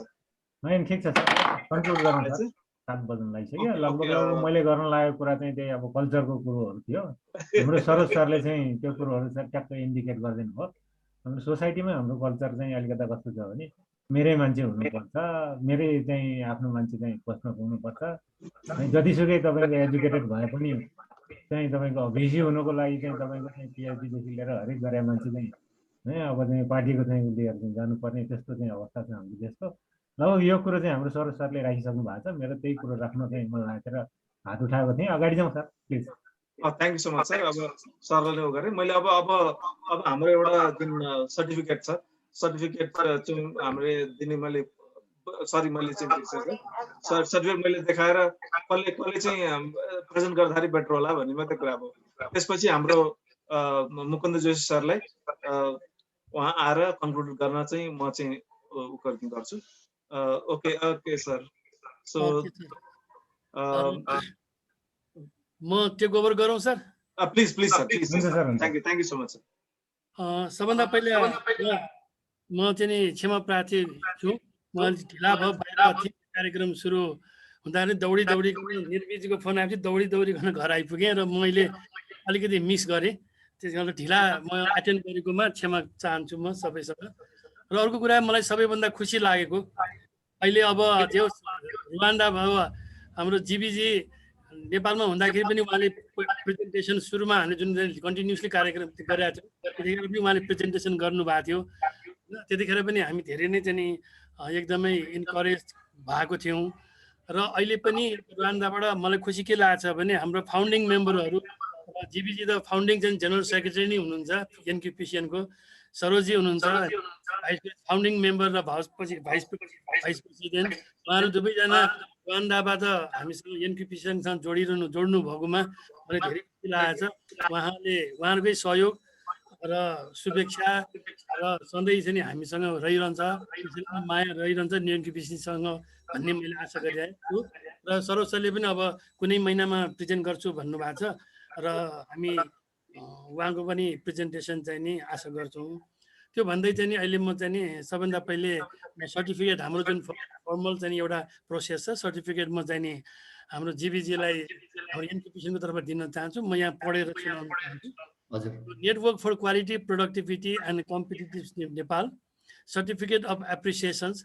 This certificate is proudly presented to Engineer G.B. Banjara, founder GS NQPCN, project manager of 13 phase project implemented by SNV in Rwanda, for sharing his knowledge on quality at the country level from Rwanda. Member of APQ and NQO, technical support network for research and education network Nepal, then Dr. Vijay Pradhan, coordinator learning and sharing. यो चाहिँ नि हामी चाहिँ नि उहाँले award गर्न चाहन्छौँ एनक्युपेसन तर्फबाट। सबैले चाहिँ ताली बजाइदिउँ साथीहरू। Thank you sir. कन्क्लुडिङ रिमार्कमा चाहिँ नि म 2 शब्द भन्न चाहन्छु हैन। हामी अब एनक्युपेसन हामीले अझ सिस्टमटाइज गर्दै नै लगिरहेछौँ। त्यतिखेर सबै सरहरूको चाहिँ नि सहयोग अघि यहाँ कुरा आइ पनि सकेको छ। अब दुईटा एस्पेक्ट छ, एउटा माइक्रो लेभलको र अर्को माइक्रो लेभलको कुरा भयो। अब माइक्रो लेभलको कुरामा त अहिले राजनीतिक जुन परिस्थिति छ नेपालको कुरा गरेर अहिले साध्य नै छैन। त्यसमा चाहिँ कुरा गर्न थाल्यो भने हामी कहीँ कतै पनि टुङ्गोमा पुग्ने नपुग्ने भइसकेको छ हैन। अब आउने हप्तामा अर्को एक्चुअली राजनीतिक चाहिँ परिवर्तन कस्तो हुन्छ अब आउने हप्तामा सायद थाहा पाइ नै हाल्छ होला। यो माइक्रो लेभलको भयो र माइक्रो लेभलको चाहिँ क्वालिटीको चाहिँ एक्सपेक्ट गर्नु भनेको त एक किसिमले अहिले चाहिँ के भन्ने यसलाई हैन। र अर्को कुरा चाहिँ मुख्य कुरा यहाँ जुन उठाउनु भयो माइक्रो लेभलको चाहिँ इनिसिएसन र माइक्रो लेभलको चाहिँ कल्चर, माइक्रो लेभलको एटिट्युडले हामीले चाहिँ नि ड्रास्टिकली रिभोल्युसनै त ल्याउन नसकेला, तर रिभोल्युसन ल्याउनको लागि जुन चाहिने पृष्ठभूमि हो हैन, त्यो पृष्ठभूमिले चाहिँ नि हामीले चाहिँ नि गर्न सक्छौँ। त्यो अर्थमा हामी जस्तै नेटवर्क फर क्वालिटी हाम्रो एनक्युपिसिएनले पनि क्वालिटी र प्रोडक्टिभिटी, किन क्वालिटी र प्रोडक्टिभिटी भएपछि कम्पिटिटिभनेस चाहिँ नि अटोमेटिकली आउँछ नै। त्यस कारण क्वालिटी र प्रोडक्टिभिटीको चाहिँ हामीले चाहिँ नि इन्क्रिज गर्नु नेपालमा त्यसको चाहिँ नि इन्क्रिज र ग्रोथको लागि एनक्युपिसिएनले कसरी हामी सबै मिलेर गर्न सक्छौँ भन्ने हामीले अघि सरोजजीले भन्नुभएको जस्तै एनक्युपिसिएनले सोचौँ होइन, माइक्रो लेभलबाट चाहिँ कन्ट्रिब्युसन गरेर माक्रो लेभलमा चाहिँ कसरी इम्प्याक्ट गर्ने भन्ने कुरा हामीले सोच्न सक्छौँ। र मलाई चाहिँ के लागेको छ भने अघि पनि भने सिस्टमको कुरा नेपालमा नभएको होइन, जस्तै अहिले नि कम्प्युटराइजेसनको कुरामा अघि अब हामी कहाँ पनि मोबाइलबाट निकै नै अब पेमेन्ट पोर्टलहरू निकै नै बढिसकेका छ। पेमेन्ट पोर्टलबाट खास गरी कोभिड पछि निकै नै हाम्रो यो के भन्छ आइओटीहरू युज भएको छन् र त्यहाँदेखि इनोभेसन्सको क्षेत्रमा छ। फेरि डिजिटल फ्रेमवर्क 2020 चाहिँ बनाएको छ होइन। र जुन डकुमेन्टेसनको पार्टमा मलाई लाग्छ नेपाल कम छैन, कहाँ छ इम्प्लिमेन्टेसनको पार्टमा हो। इम्प्लिमेन्टेसनको पार्टमा चाहिँ नि हामी वास्तवमा अहिले चाहिँ नि पछाडि गएको कारण नै के हो भन्दाखेरि इम्प्लिमेन्टेसनको पार्टमा हो। किन इम्प्लिमेन्टेसनलाई कसरी चाहिँ नि इफेक्टिभ र इफिसियन्ट बनाउने भन्नेमा चाहिँ नि हामी सबैले सोच्नुपर्छ जस्तो लाग्छ। त्यहीँनिर हाम्रो क्वालिटी र प्रोडक्टिभिटी छ जस्तो लाग्छ होइन। अब म यति भन्दै म धेरै टाइम लिन चाहदिनँ, हाम्रो 7 पनि 8 बज्यो। म एकचोटि फेरि हृदयदेखि हाम्रो जीवीजी र सरोजजी सबै साथीहरूलाई म धन्यवाद पनि दिन चाहन्छु। र यसमा चाहिँ नि अब अर्गनाइज गरिदिनु हुने हाम्रो चाहिँ नि अब लर्निङ एन्ड सेयरिङ कमिटीका साथीहरू विजय सर कोअर्डिनेटर हुनुहुन्छ, मोहन सर, उहाँलाई पनि निर्विकजी उहाँले पनि धन्यवाद। र त्यसपछि हामीले टेक्नोलोजी सपोर्ट गर्नुहुने हाम्रो चाहिँ नि के भन्छ Nepal research and education network जुन NREN छ, उहाँले हामीले जुमको चाहिँ नि फ्री एभाइलेबल गरेर आजसम्म सपोर्ट गरिरहनु भएको छ। उहाँले पनि धन्यवाद दिँदै र सबै पार्टिसिपेन्टहरू जो पार्टिसिपेन्ट गरिरहनु भएको छ उहाँले फेरि पनि म स्वागत पछिको सेसनहरूमा पनि स्वागत गर्दै म धन्यवाद दिन चाहन्छु। धन्यवाद, नमस्ते। नमस्ते सबैलाई, धन्यवाद। नमस्ते। Thank you sir, appreciate. Thank you ज्यू सर। Thank you. हजुर, अर्कोमा पनि हामीलाई खबर गर्नु लागि सर, हामी चाहिँ एकदम मलाई पनि थाहा थिएन यो टाइमिङको आदि इत्यादिको कारणले गर्दा। We would be happy to be part of the future sharings. अरू साथीहरूको पनि हामी सुन्न इच्छुक छौँ। We'll be communicating. Thank you sir. ल मेरो पनि अर्को एउटा यहाँ आयो फेरि रबिन भाइ। हजुर सुरु भयो।